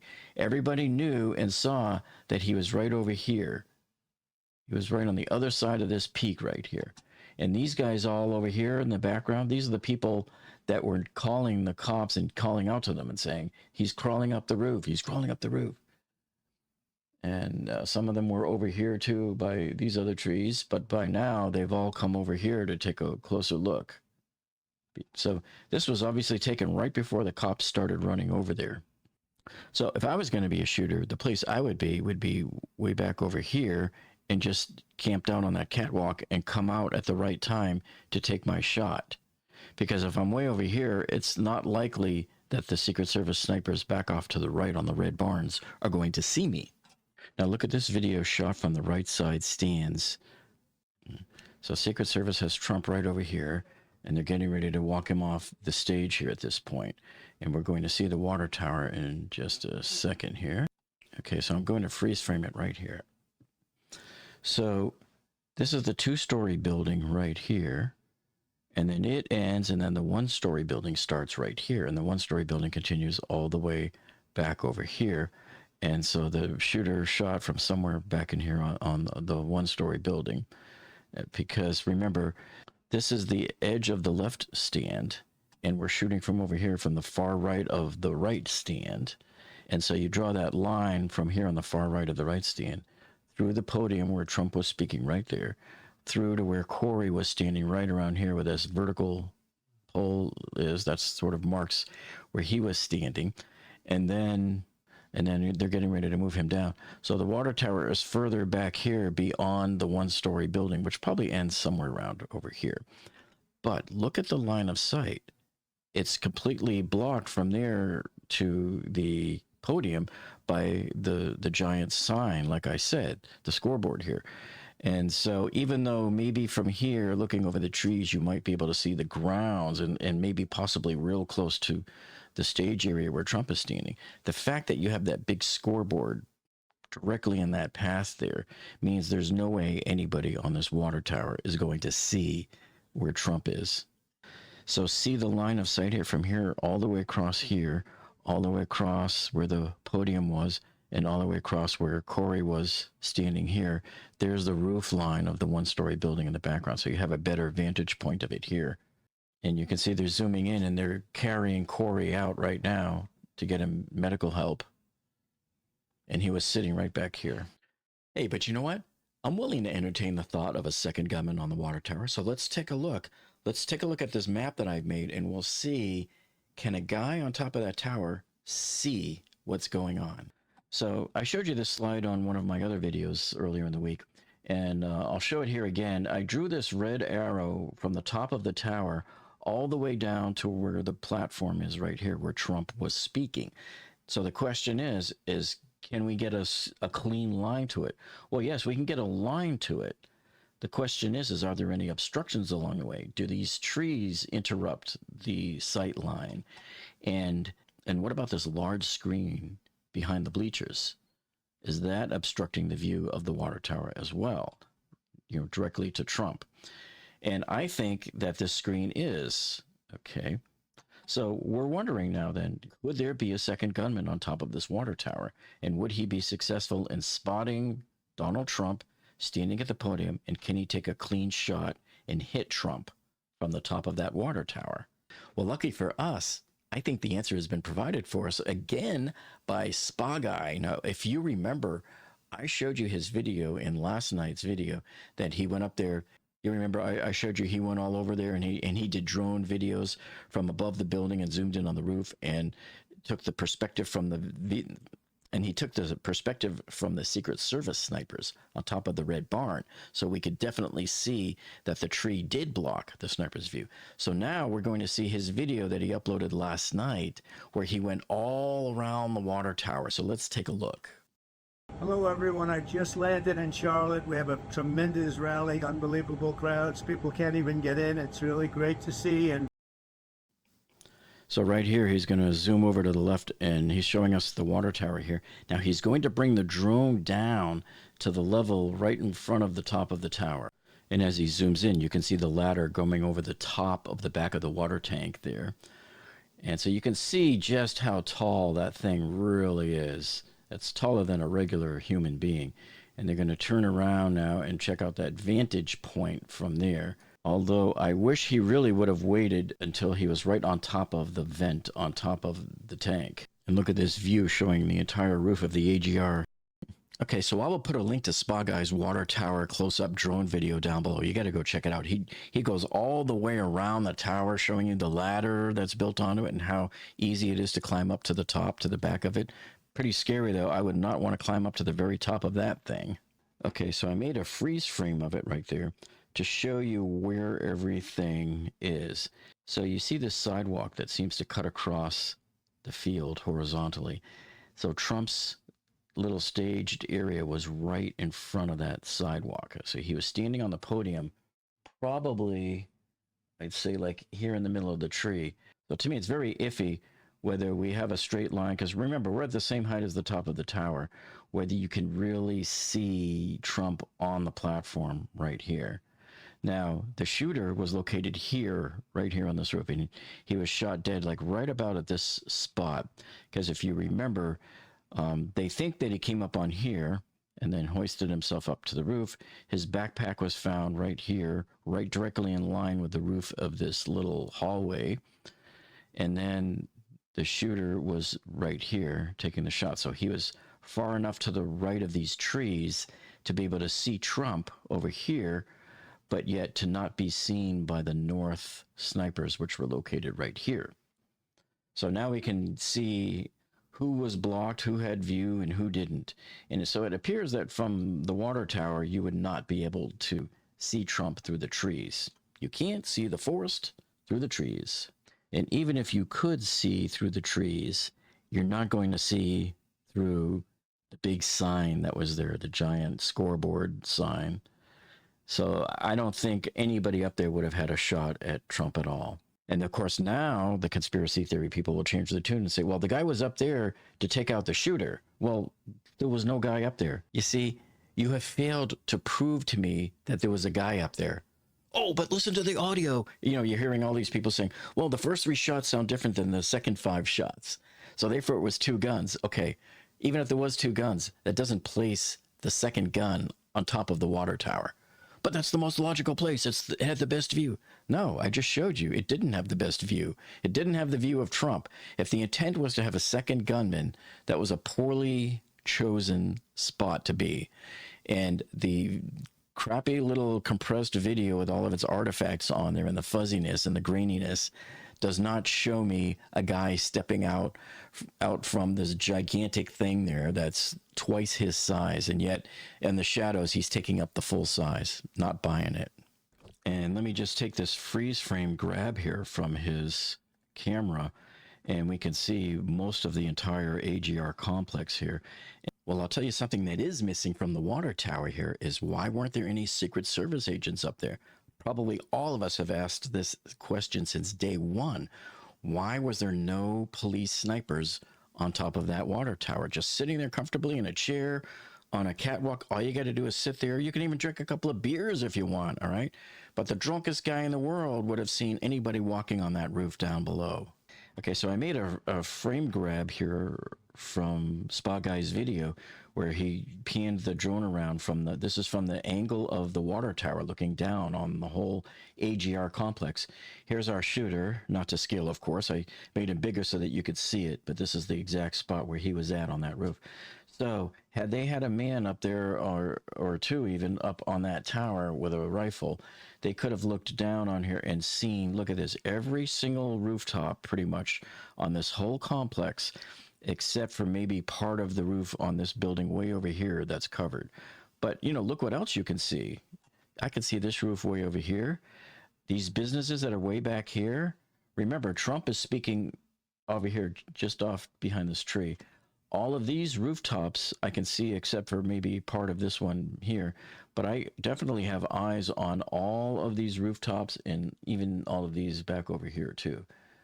So being up on the tower would have been basically the God spot. This is your bird's eye view, one of the best tactical spots you could possibly have chosen to be. And that way, if they had a Secret Service guy up here, you could also cut off the conspiracy theory people and this one isn't even a conspiracy theory. It's just a made-up lie, period. But you would cut them off. But of course, they'll just say, oh, the Secret Service shot and took out Trump. And by the way, everybody got it wrong. The conspiracy theorists got it wrong. All of the media and everything. They were looking at the wrong water tower. So I checked the area around there and I found a second water tower. And this one is the one where you can see the second gunman on it. Here, let me show you. Here's the water tower they should have been focused on. There's your second gunman right up here, folks. Mystery has been solved.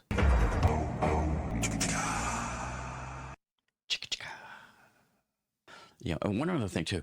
If you're new to the channel here, make sure you check out these other two videos over here, which are the first two videos of the series here on the Trump assassination attempt, because they're juicy, they are filled with lots of great info for you, and guarantee you will like it. So thanks for joining us, and we'll see all of you on the next one.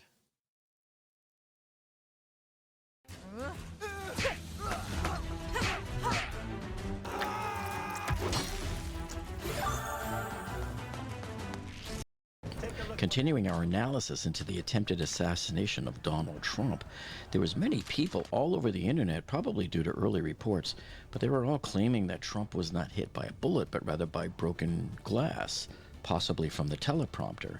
And I get a lot of comments from people, especially like this guy here, saying, hey, it was from the teleprompter glass. So today we are going to examine this issue from all possible angles, and we're going to try to come up with a solution here and answer, was Trump hit by a bullet or was Trump hit by glass? So as we take a look here when the shots are ringing out at first, there's the first 3. And there's the second 5, and both of the teleprompters appear to be in pretty good shape. They weren't moved or anything, so they weren't even hit, apparently, by any of the bullets. The Secret Service pounces on him. You can see they're still in both good shape. And then in this second view here, shot from the bleachers directly behind where Trump was standing, there's both of the teleprompters. You can see them right there. Now, they just bumped into the one on the left. You saw it wiggle a little bit there. But they are both in good shape. There's nothing wrong that I can see on any of these two glass teleprompters.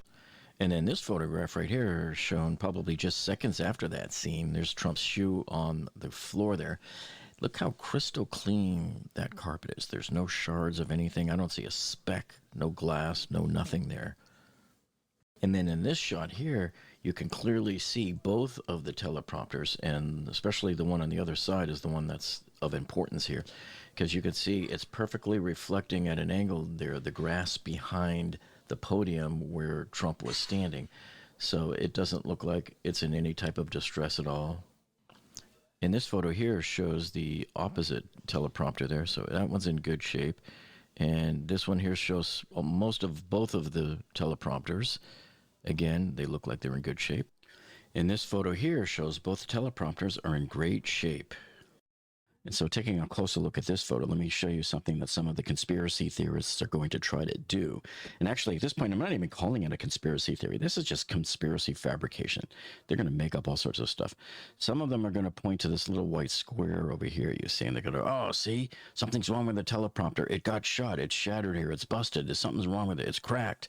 Or they're going to show this line. Oh, look, see, that's a crack there. You can tell there is nothing wrong with this, because had a bullet hit this teleprompter, it would have shattered it, or at least there'd be a hole in it or something. And even then, at that height, it just, the angle's not right anyway. What these teleprompters are doing here at this point is they're basically reflecting what's in front of them or down below. So for example, the one over here on the left, see, it sees the grass. It's pointing down like this. So it's going to see the grass on this side. Then it's going to see this red stripe right here on the privacy curtain, and which is probably just the flag stripes. And then it's going to see this white stripe below it. See, so there's the red, there's the white. Okay, and so that's what this one's seeing.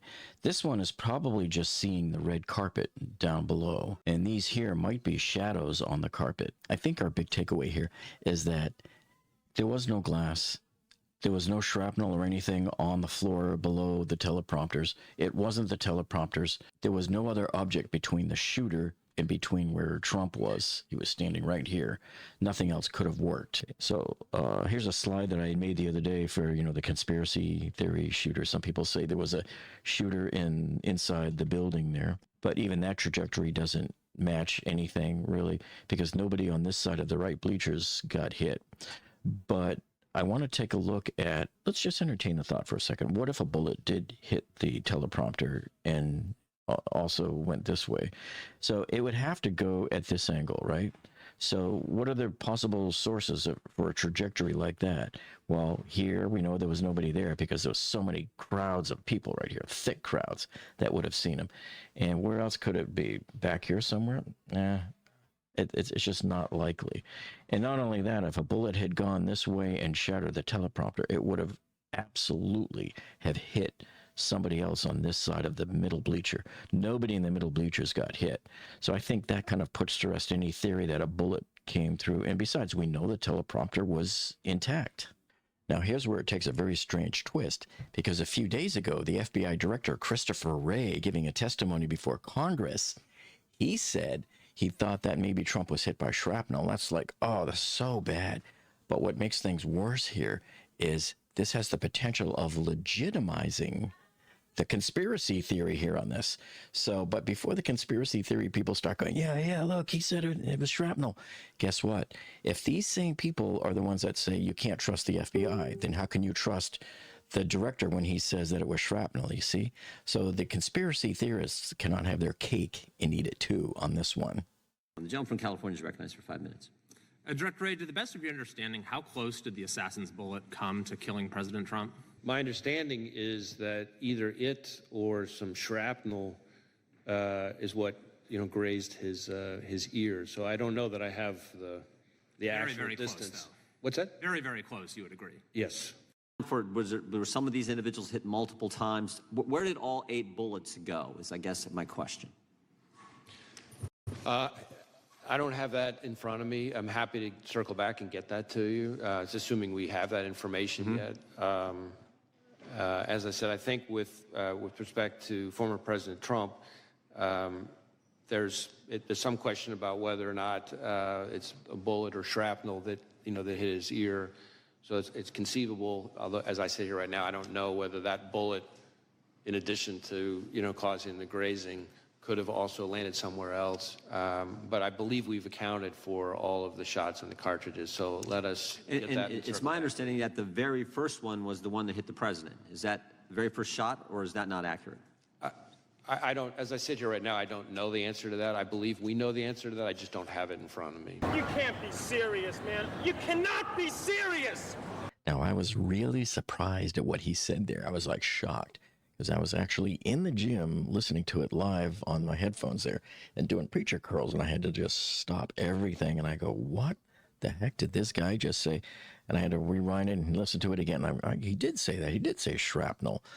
And I couldn't imagine why, because even with minimal amount of information, anybody knows that the shooter's got the rifle like this, and if from the place that he shot to Trump's head, there's nothing in between.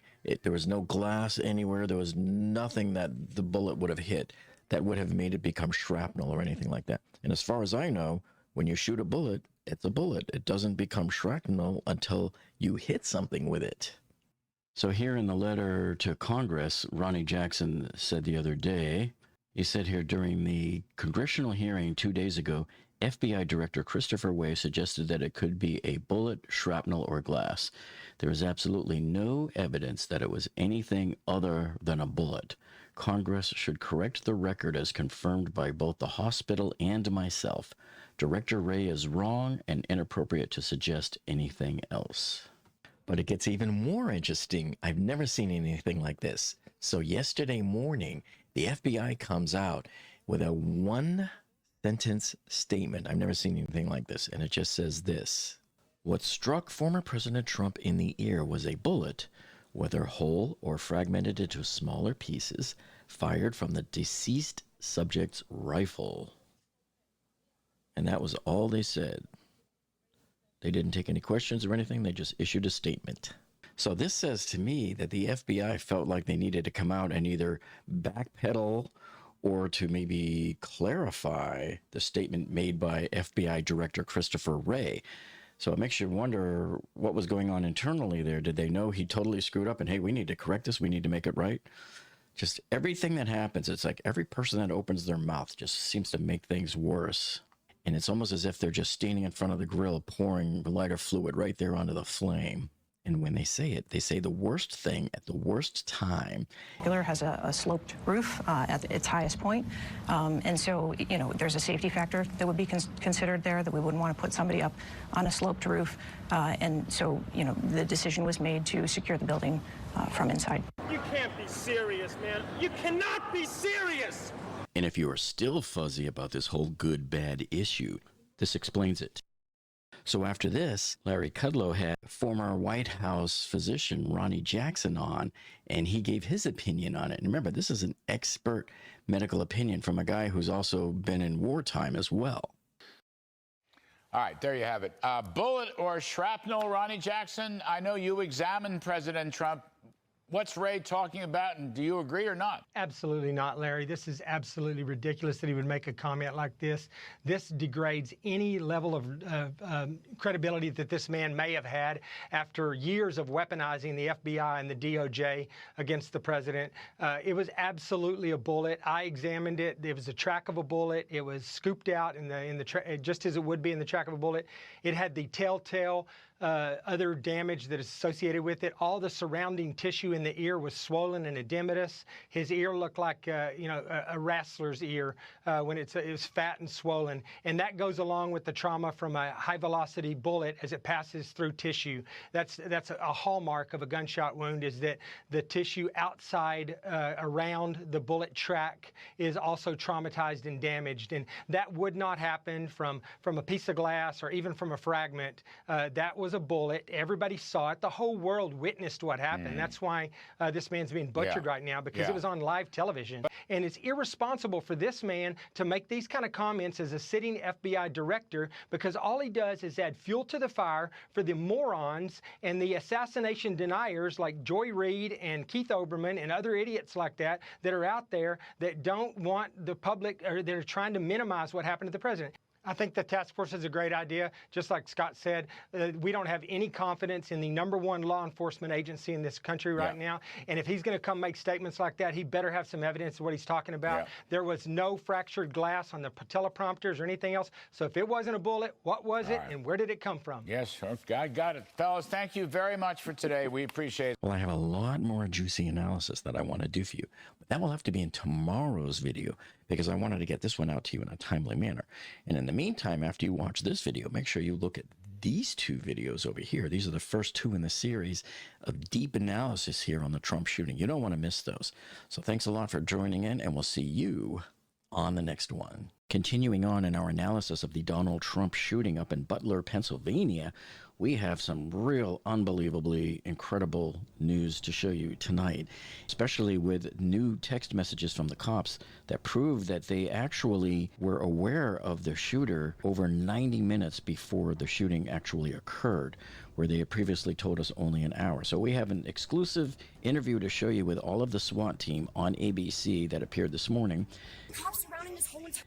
And we also have new video to show you from the scene that was taken by another witness, showing the cops engaging the shooter before the shooting actually occurred. And who were really the first cops to get up to the roof, and how did they get up there? Now, don't forget, on the next video, I'm going to be showing you some of that drone footage that was shot around the building, showing different areas where maybe the shooter could have gotten up, because somebody flew a drone in there just the other day and got this video for us.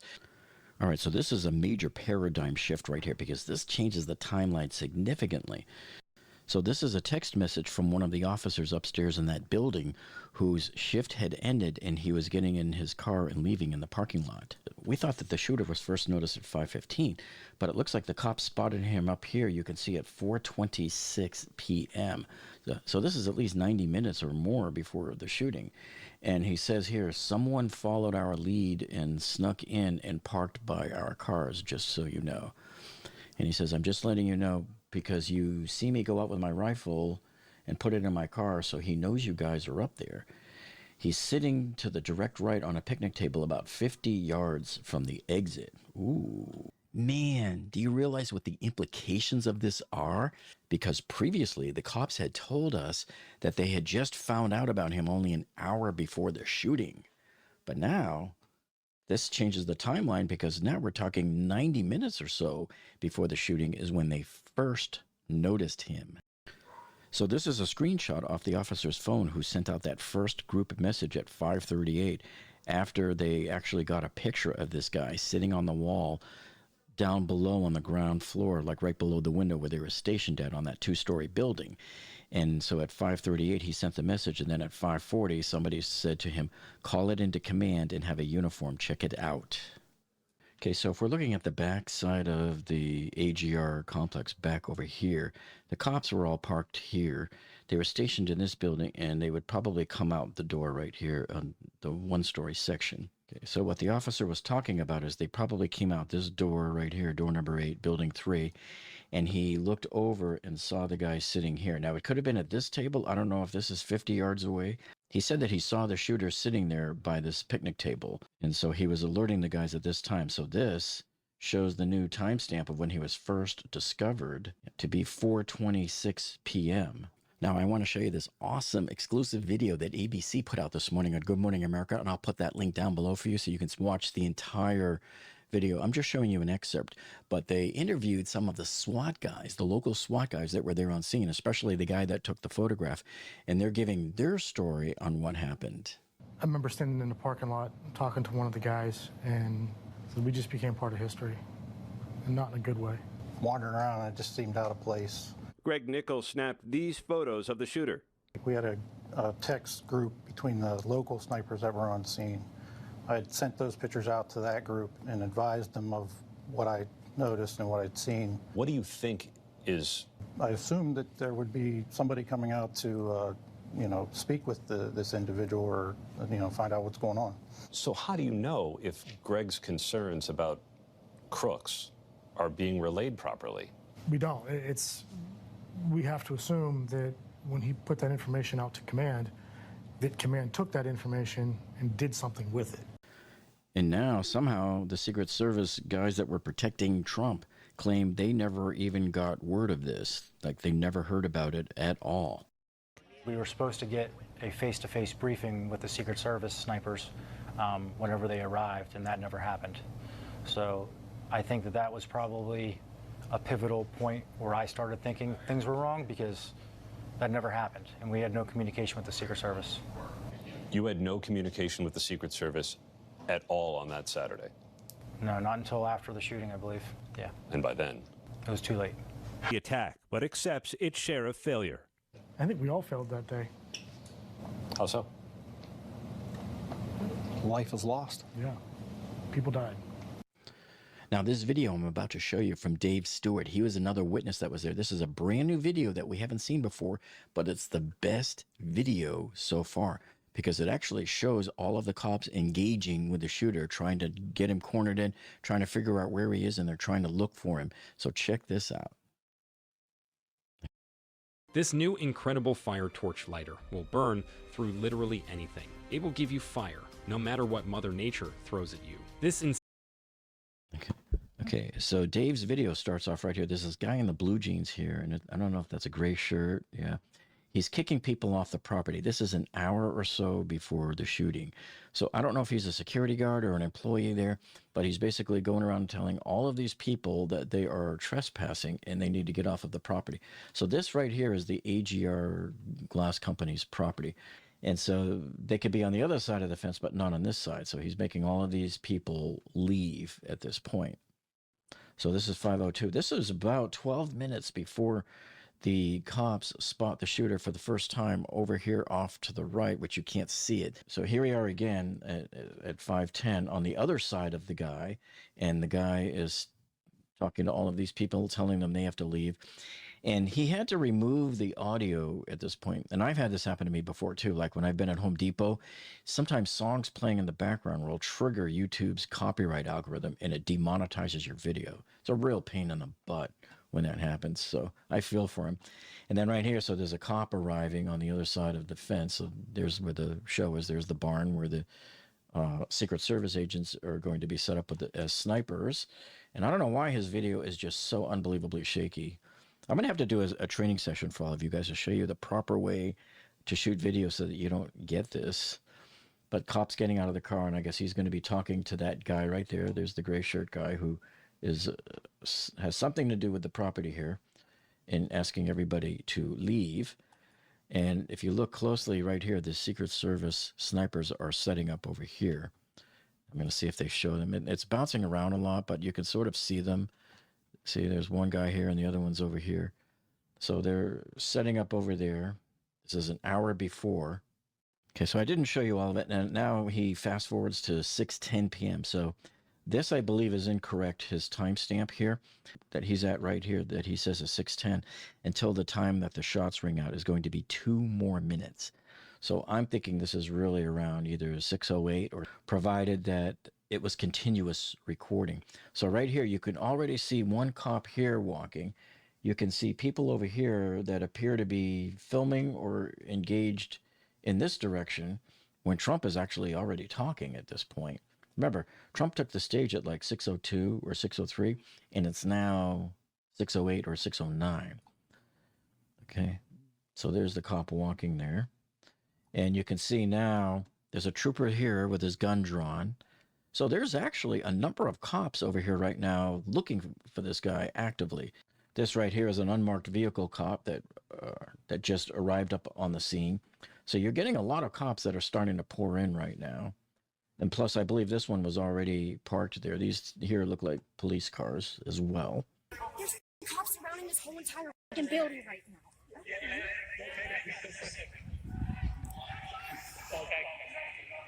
So far I have 3 cops visible on this side of the building. Going on in this we know building. there was cops on the left side of the building before.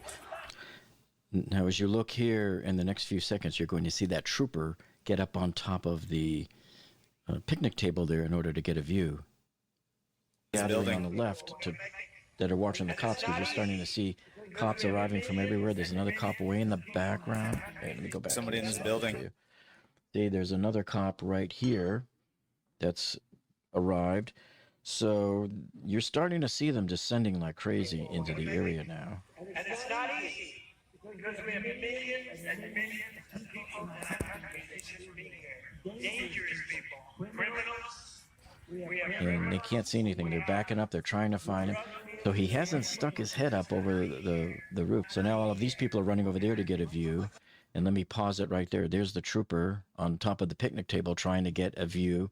And he likely can't even see anything because the sniper has not stuck his head up over the ridge of the roof yet. So you got more people coming over here. And let me see. Now you got this lady on the horse that wants to come over and get a look. And she's lucky because the shots are going to ring out in just a few seconds. And they probably whizzed right over her head.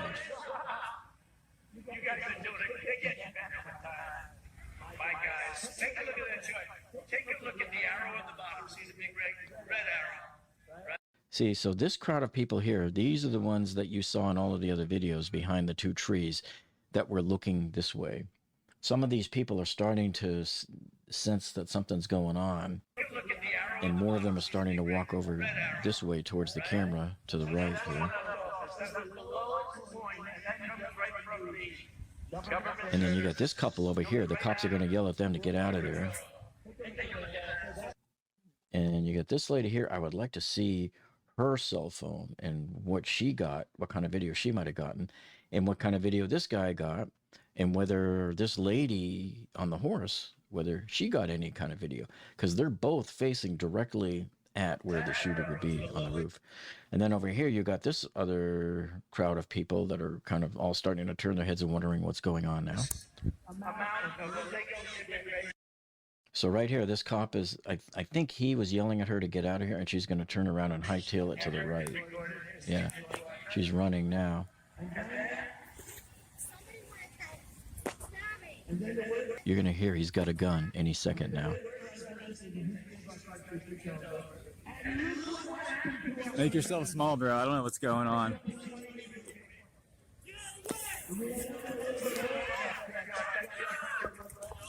Right there.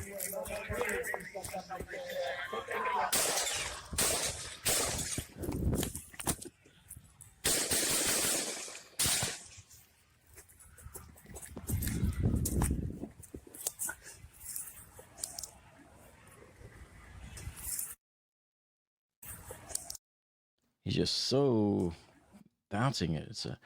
So here's 2 of the cops here, and I don't even think they can see him from their vantage point. They may be too far away and too low.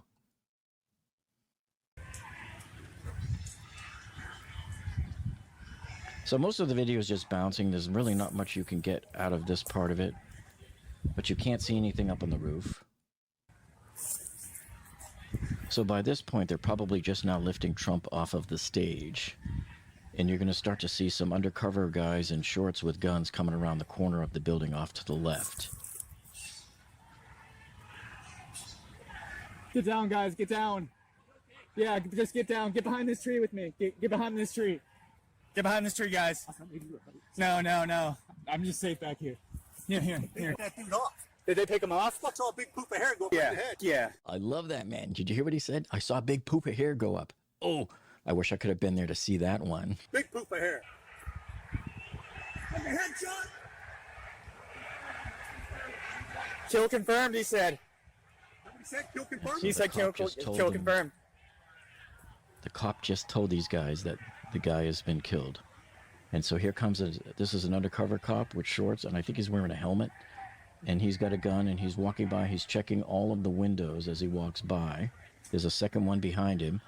So now you have two undercover cops on this side. So there was nobody shooting from inside this part of the building because the windows would have been cracked. And they're walking around the side of the building.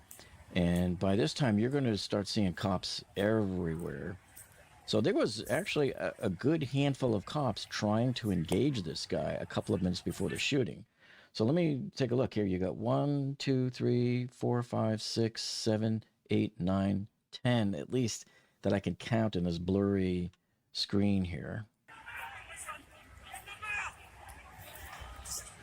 And by the way, this is a point where I think a lot of the conspiracy liars are going to come out and try to say something here to create more stink. So check this out. So you see this right here? They're going to say there's somebody up on the roof. There was a second gunman, or this is somebody else. This, ladies and gentlemen, is the American flag. You can see the red and white stripes, and it was on a flagpole on the other side of the building, sticking up over the roof. Okay, that is not a human being. I believe that this is Officer Greg Nickel, as shown on ABC, who originally took that famous picture now of the shooter sitting there on the wall at about 5:15 p.m. or so, about an hour before the shooting. So now we can get a clear shot. We know there's two cops off to the left, 3, 4, 5, 6, 7, 8, 9, 10. Another one over here, 11. And here you can see they're setting up that makeshift pallet to put on top of that plastic shed because they don't have any ladders yet. And this might be what we saw like on that very first video I showed you guys, where they threw a telescopic ladder over the fence and were running over there towards the scene.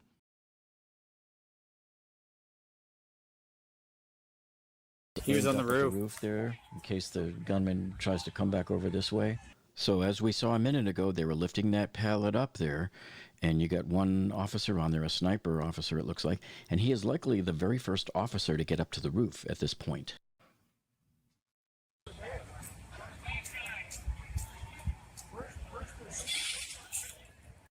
So as you take a look here and zoom in, you can see many people had theorized that the shooter had put that pallet there and climbed up on top of that shed there to get up on top of the roof. But you can clearly see here the police are the ones that put that pallet there because they didn't have a ladder and they were waiting for ladders to arrive. See, that's if you zoom back here and check out the whole scene, there's quite a few police officers that were in this area. If they had just sooner maybe thought about getting up to the roof, but it seemed like they had to wait for ladders to arrive, as I showed on my previous video last week, where we saw the police body cam videos from the officers. When they first arrived on the scene here, they were asking the cops inside, where's the ladders? Yeah, he's up there too. So the ladders are en route. So the operator suffered lacerations to the hand from climbing up on the, so like they might need minor stitching. Okay. So here you can see they're climbing that ladder that they just tossed over the fence because there were no ladders in this area, contrary to many conspiracy theories that were spreading lies around about it. There was no ladders here. That's why they had to bring this one just to get up there, and it barely got the job done. And if you look at this scene that I just showed you, you can see that they temporarily placed the pallet back on top of that little plastic shed. So you see this cop backing up over here in the parking lot with his rifle. He's still trying to see if there's anybody up there at this point in time. So by this time now, 3 minutes have elapsed since the shooting ended. And now you got cops are starting to arrive from on the rally side of the field. And there's that undercover guy there with the shorts on with the gun. So it's getting harder to tell exactly how many cops there are and where they are. I think there's a trooper back over here to the right. 2, 3, 4, 5, 6, 7, 8, 9 on the ladder, 10, 11, 12, 13. And there might be a couple more off to the left. So you're getting more officers that are arriving now. Now they're coming out in One formation. seriously injured, I just heard on the cops' radio. Oh, yeah. See, you have a lot more cops off here to the left now. Yeah, you got 2, 4, 5 more police officers here to add to the group that we saw over here. So we're probably well over 15 law enforcement people in this area now. And here's the first Secret Service guy coming up here in his suit. I'll show you that.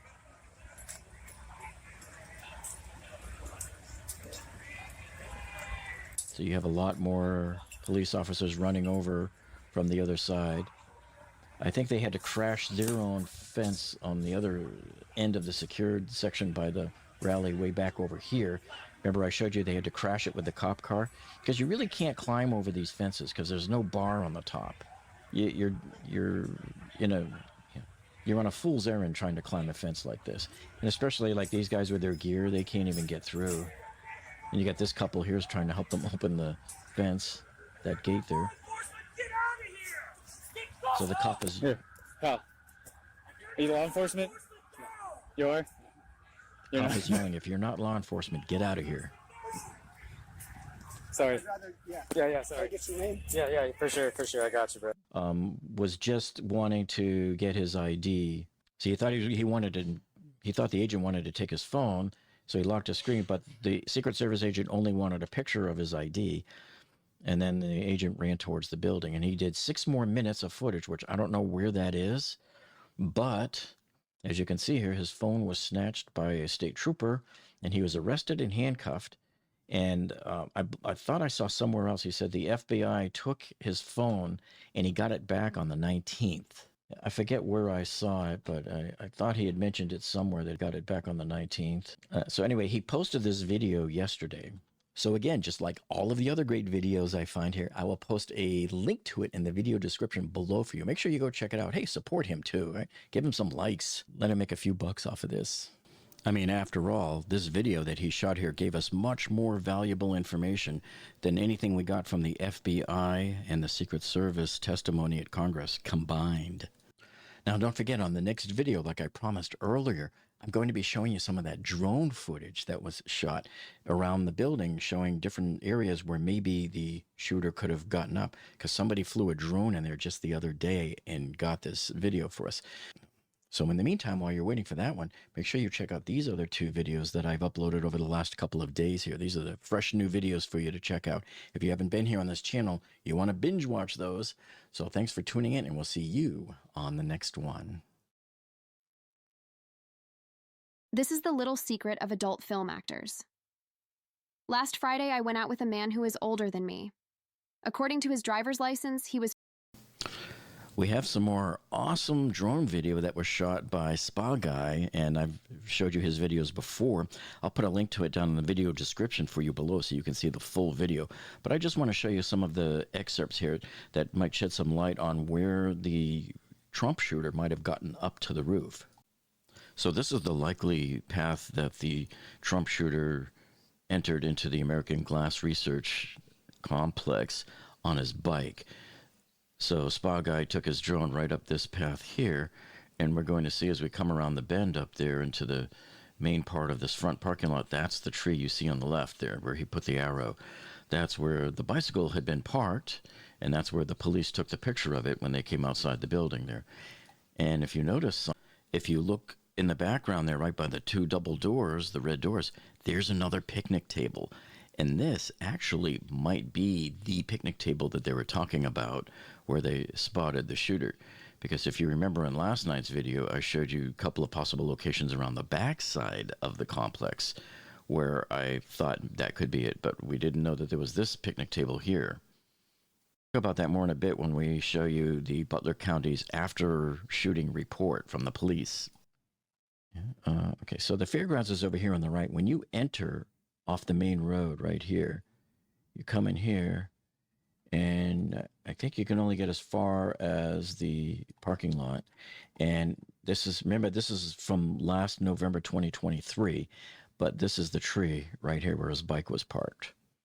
And I'm assuming then that he probably went over here and he was looking for this shed to climb up there, because you could probably go from the air conditioner to the shed to the roof. And there's the picnic table again, as you see. I'll replay this last little bit here from the Google Street Maps view. And then he's going to take the drone and start zooming in over here towards the air conditioning unit. And there's the table. So the table is still sitting there.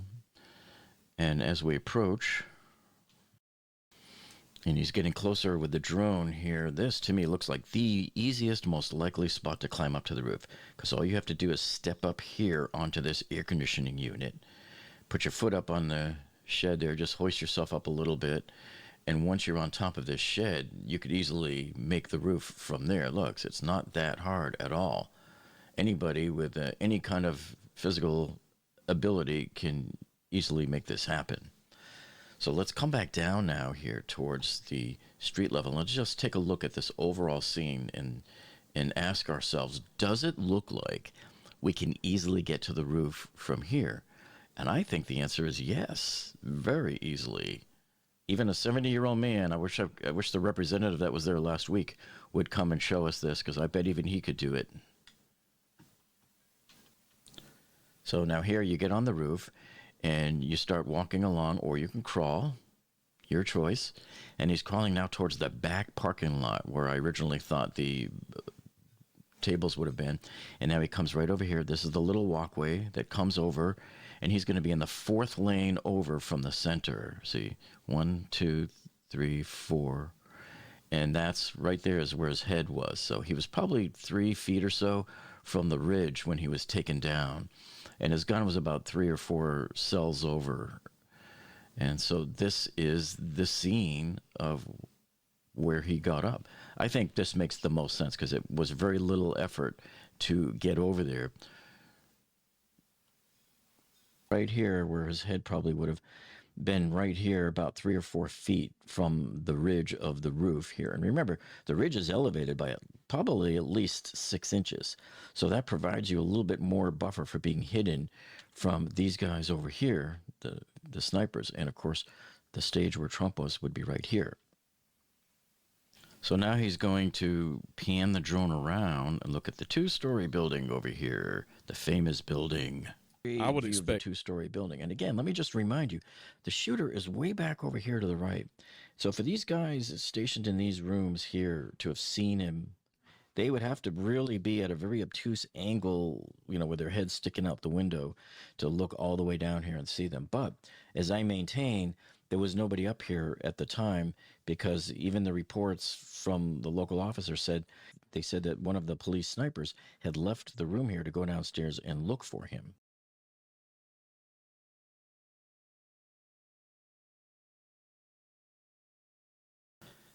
And so now if you wanted to get a view to see what it would look like if you had cops up on the roof there, see, this is where he might have been. And you're sort of approximating the view of a cop standing there and taking a look. And now let's have him sit down if he was sitting on a lounge chair. And you can see all of the other roofs in the complex, see, all the way over here around you off to the view. And then as we turn around and pan, you have an incredible view now, a panoramic view of the entire site, as opposed to the tall rectangular videos. And there's the roof where the shooter was. And the shooter was, of course, down at the other end right over here on the roof. That's where he had crawled up and shot over that little ridge there. And there's the tree, the famous tree that was blocking the view of the Secret Service Hercules 2 team. And one guy on this roof could have prevented everything. And I'll tell you something else. Even though putting a guy here, you could have seen like all of these other roofs just fine. If you had put a guy right here, just one person, we showed you the view the other night when Spa Guy uploaded his other view from the water tower when he sent his drone up there. And looking back, you could see the tops of just about every single one of the roofs. this building Are your drainage holes often clogged with hair or other debris? Then you try this stainless steel floor drain filter. You just need to take out the old drain plug And then this is the view that they would have had from the grounds right outside the building there of the actual rally site. There's your barns over there, and that's where Trump would be speaking over there in the middle of the screen right there, just beyond that green flag.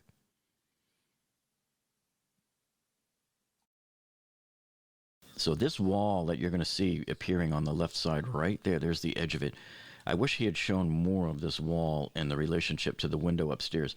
But this is the wall where the very first cop spotted him sitting there on that wall at about 5:15 p.m., about an hour before the shooting. And then there's door 12 right there, as you can see in the witness video inset. This is where everybody was standing and saw him. So you see, we're standing on like a grassy knoll. Hey, just like JFK. See the coincidence? But anyway, from this grassy knoll, we could actually see him crawling up on the roof. We're actually above the roof there. So now we're coming down this grassy knoll here back to Earth's level. Now, that window up there on the left is where Representative Eli shot his video. And I wish the drone had shown right here where I was pointing, because that's where there was some horizontal rungs built onto the side of the building that I think he could have crawled up. But anyway, there's looking down the building, and all of those windows had been open, and people question, why would they be open? Well, of course, if you have to take a sniper shot, you don't want to have to shoot through the glass. So here's the view along the top of the roof of the building. And they come back around now, and we're looking at right where he crossed on to this part of the roof, and we're going to try to get his viewpoint. And so the drone turns around here in the exact spot where the shooter was. And so you can see how the tree is blocking that Hercules 2 team.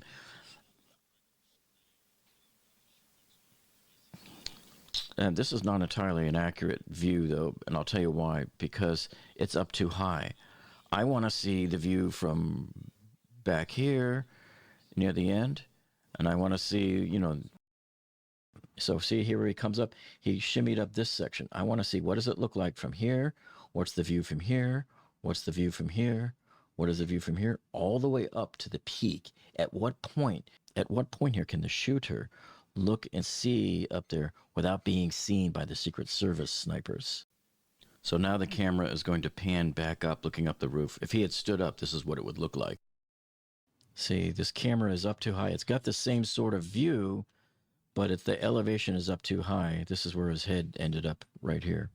And his gun was over here. And then once again, now we have the water tower view. So the drone is now up to where the water tower was. And you have a great bird's eye view of just everything off into the distance in here. And every single important roof surface on this entire AGR complex, including all of these buildings across the street and over here and probably very great distances. This was the perfect spot, and had they just put one or even two people up here on this tower, we wouldn't even be having this conversation today. And then certainly looking at the after-action report from the Beaver County SWAT. So this is their official report where they have some timeline information. But notice how they're showing here and confirming that this is where the suspect was first spotted, right here at the corner of the building. Remember, the sniper was here eventually. This is where he took the shots from. And you had two different snipers from the police here in these windows in the building. So this confirms where they would have and should have been. So apparently the police parked here and used this little entrance to go in. It wasn't back here like I was thinking yesterday, and then the picnic tables that were over here. This is where he was first spotted on that wall. And then he was seen at this picnic table here, according to their report. And he was last seen going in this direction. And then this is where the air conditioner where that little shed is that I think he hopped up right here, walked right along here, came around here and crossed over this little point and ended up here, because there was simply no other reasonably viable solution that you could use there without drawing too much attention to yourself. Let's see, yeah, the cops with the pallet and the shed, I believe that was right here. That's where they got up from. All right, so I'll put a link to Spa Guy's channel down below. Make sure you go see this video. I'll have the link for it below for you. And he's also got several other drone videos that he has shot from the site there of the shooting in Butler, Pennsylvania. He has, in my opinion, the best drone videos of anybody. He knew exactly where to go to take these shots from the angles that everybody wants to see. So make sure you check that out. Make sure you check out these other 2 videos that I've uploaded over the last couple of days here. These are the fresh new videos for you to check out. If you haven't been here on this channel, you want to binge watch those. So thanks for tuning in, and we'll see you on the next one. Today we're showing you some incredible video that just came in, and it was shot, ironically, of all people, by James Copenhaver, who was one of the victims who was injured by the shooting at the Trump assassination attempt up there in Butler, Pennsylvania. So we're going to show you the clip of his video and analyze it and try to get an idea for where the shooter got on the roof and what he was doing. Okay, the clip runs about 15 seconds long, so we will run through it first, and then I'll slow it down and show you the analysis.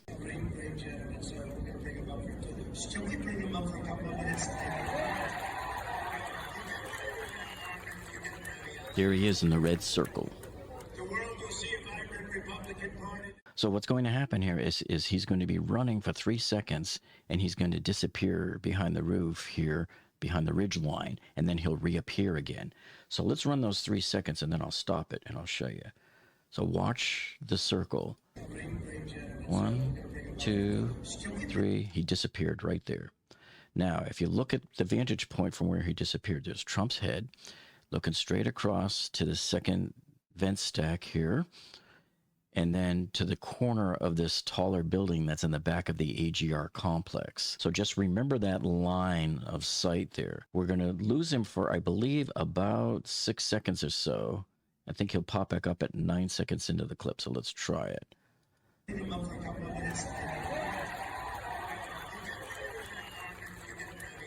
There he is again. So he shows up at 9 seconds now into the clip. So he was running along here. We see him disappear right there. And then 9 seconds into the clip, he pokes his head up over here. And when you look at those first 3 seconds again, he is really jogging along at a good speed. And he's upright too. And then let's see what else happens from 9 seconds. He's still hanging. He actually almost stands up right there. He's checking things out, and that was it. That's all we have on that clip. This is the frustrating part dealing with all of these videos from the Trump assassination, because every time we get a video clip, we never seem to have enough before and after the main part of the clip. Why don't we see what happened before? So we know that James Copenhaver must have been filming probably for at least a minute or so. I don't know, but you know, we should have had more on this clip, because I wanted to see exactly where did he come up. So, I don't know, with all of these witness videos that keep popping up, we just never seem to catch enough of the right time points.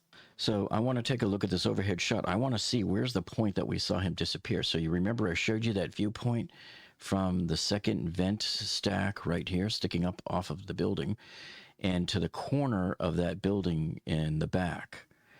And so it looks like we lost sight of him here when he was running this way. Now, there's 2 possibilities here.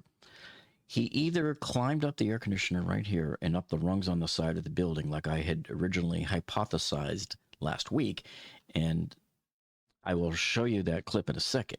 But so if he climbed up here, he then ran, and this is where we saw him, was running here. We see him disappear. We lose sight of him at this point, and then 6 seconds later, so he maybe runs to here, slows down, starts crawling, and then 6 seconds later, we see his head pop up somewhere around here. And he practically stands up and probably runs back to the backpack. He probably ditched the backpack right there, runs back to it, gets the gun, gets it out, and gets it ready. Because remember, all of this is now taking place at about 6:08. If you rewind the video of Trump's speech and figure out where he is in the speech, this puts us at 3 minutes before the shooting that he gets up onto the roof. So now we sort of know that. All right, so the thing is did he come running from here and go all the way over to here? Or did he do what I showed you in last night's video? Remember, we showed you Spa Guy's awesome drone footage where he took the drone and put it right here and showed how you could climb up on this air conditioner and then to this little shed and then up here. So when we saw him running, Did we really see him maybe running to here, and then we would have lost sight of him here, because here's that line, okay? And then from there, he keeps running, drops down on here, hops up to here, and then crawls up here. It would seem, based on that timeline, and if everything else here is correct, that this seems like it would take him a little bit longer, maybe a few seconds longer. I don't know. He might have been sprinting. I just don't know. So we have two possibilities here. But one thing's for sure, he did not put a ladder here like a lot of people are thinking. I think most of them are just lying. We did see a ladder. We did see a ladder here, but it was put here later by the cops. The cops were bringing a couple of different ladders over. He either got on here and ran over to here and then up, or he got on the roof over here, got up here, ran like the Dickens, scooted right up here, and then boom. So either one of those is a possibility at this time. Assuming the shooter chose what's behind door number 2 and went with the shed method, I'm going to speed up the drone here to show you what it would have looked like at running speed. All right, so let's see, 1002, 1003, 1004, 1005, 1006, 1007, 1008, 1009. Take about 10 seconds to get to this spot right here, and he probably could have just jumped and jumped. I doubt he even climbed. It's jump and jump. And then a quick shimmy up there would probably take about 6 seconds. Ignore my bouncing yellow cursor. That's from the previous video. What I'm talking about is 10 seconds up to this frozen point here. So Mr. Copenhaver was sitting right here on the right side bleachers, to the right of Trump, who was here. So this was his point of view, shooting back up towards the shooter. Who would have known that 3 minutes later he himself would be shot by the very man that he saw running across that roof? And here's a sort of a bird's eye view along, if you look along the yellow line. So he was probably sitting like right around over here and shooting this way with his video camera to see him running on the roof. Now, people are saying, well, how could he have gotten up here and run down here if there were cops in here? So let me show you a couple of things here. And so remember, the snipers, as I pointed out to you last week with this slide, the snipers were in this room, and this is likely one room, possibly even with these two windows. And this is a second room here. And so we do know that there was a sniper rifle aimed out this window, and the police also had a sniper rifle aimed out this window. And so even if the snipers were there, here's their setup as provided by Senator Chuck Grassley last week, these photos. It looks to me like they're going to be positioned a few feet away from these tall vertical windows that aren't very wide. So you don't have a very wide angle of view looking out the windows. So that could be problematic too. Unless your head is sticking out the window, you're not going to see it. The head of the Secret Service showed this photo yesterday at the hearing, and you could see all the way down the roof, but the camera has to be all the way out of the building to see it. Yeah, and so the reason why is the snipers left their post. Now, I have the roof shaded sort of red here to kind of show this is the whole roof, because sometimes everything gets lost in the shuffle there, and the shooter was here. And so when you're sitting there with a rifle aimed out like this, and you're standing behind the rifle back a little bit, you're not going to see way down at this angle. This was just a bad position. Yeah, you could have somebody in there, but have somebody on a roof too. They just should have had a few more people, even if there was just somebody sitting there on a chair, just guarding the roof, just letting anybody know if somebody came up. Heck, I would have done it. So if the shooter had climbed up this air conditioner and climbed up those horizontal rungs that we saw on the side of the building here, and he would have then ran down the roof and then crawled along up here.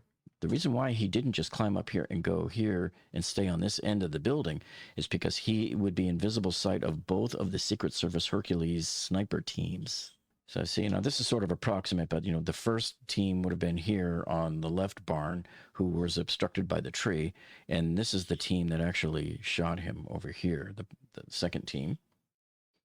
And so you can see his viewpoint here shows it even better, how he was obstructed by the first, this is the North Secret Service Hercules team, and the South Secret Service Hercules team was right here.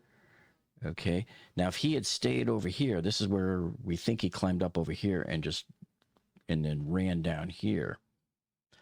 Had he climbed up over here and just crawled up right here, now both of the sniper teams can easily spot him. And he probably knows the people standing over here would see him as well. And so again, here's the line of sight. There's the cone representing where the shooter was. And so that line of sight goes right up here to where Mr. Copenhaver was sitting up here at the back of that bleacher. And so here's the view from the north Secret Service sniper here. And of course, his view is obstructed by the tree. But had the shooter climbed up on the air conditioner on the end of the building and stayed there and just shimmied over to here, you can perfectly see him very easily from both of these vantage points. And then once again, the water tower view, they would have been able to easily see the shooter on this roof. And then here's the vantage point they would have had of the entire complex here. No matter what roof he got on, they would have seen him. They would have seen him the minute he tried to climb this shed right here. Yeah, I searched around for other water towers, as I've showed you before, and here's the one where the shots were really taken from, folks. And here's where that second gunman is, folks, right here. What I thought was odd, you had all of these cops. Now, this is after the shooting, but they were all kind of walking around here and backing up, trying to look up the roof. None of them thought to stand on top of the cop car. That's what I thought was odd. Yeah, so here is the state trooper standing on top of a picnic table trying to get an elevated view. But there's SUVs over there in the parking lot that they could have stood on. Look, everywhere. Cop cars everywhere. Why didn't they stand on them? Why didn't they fire a warning shot into the ground that would have triggered the Secret Service to pull Trump off the stage? That's what I want to know. Make sure you check out these other two videos that I've uploaded over the last couple of days here. These are the fresh new videos for you to check out. If you haven't been here on this channel, you want to binge watch those. So thanks for tuning in, and we'll see you on the next one.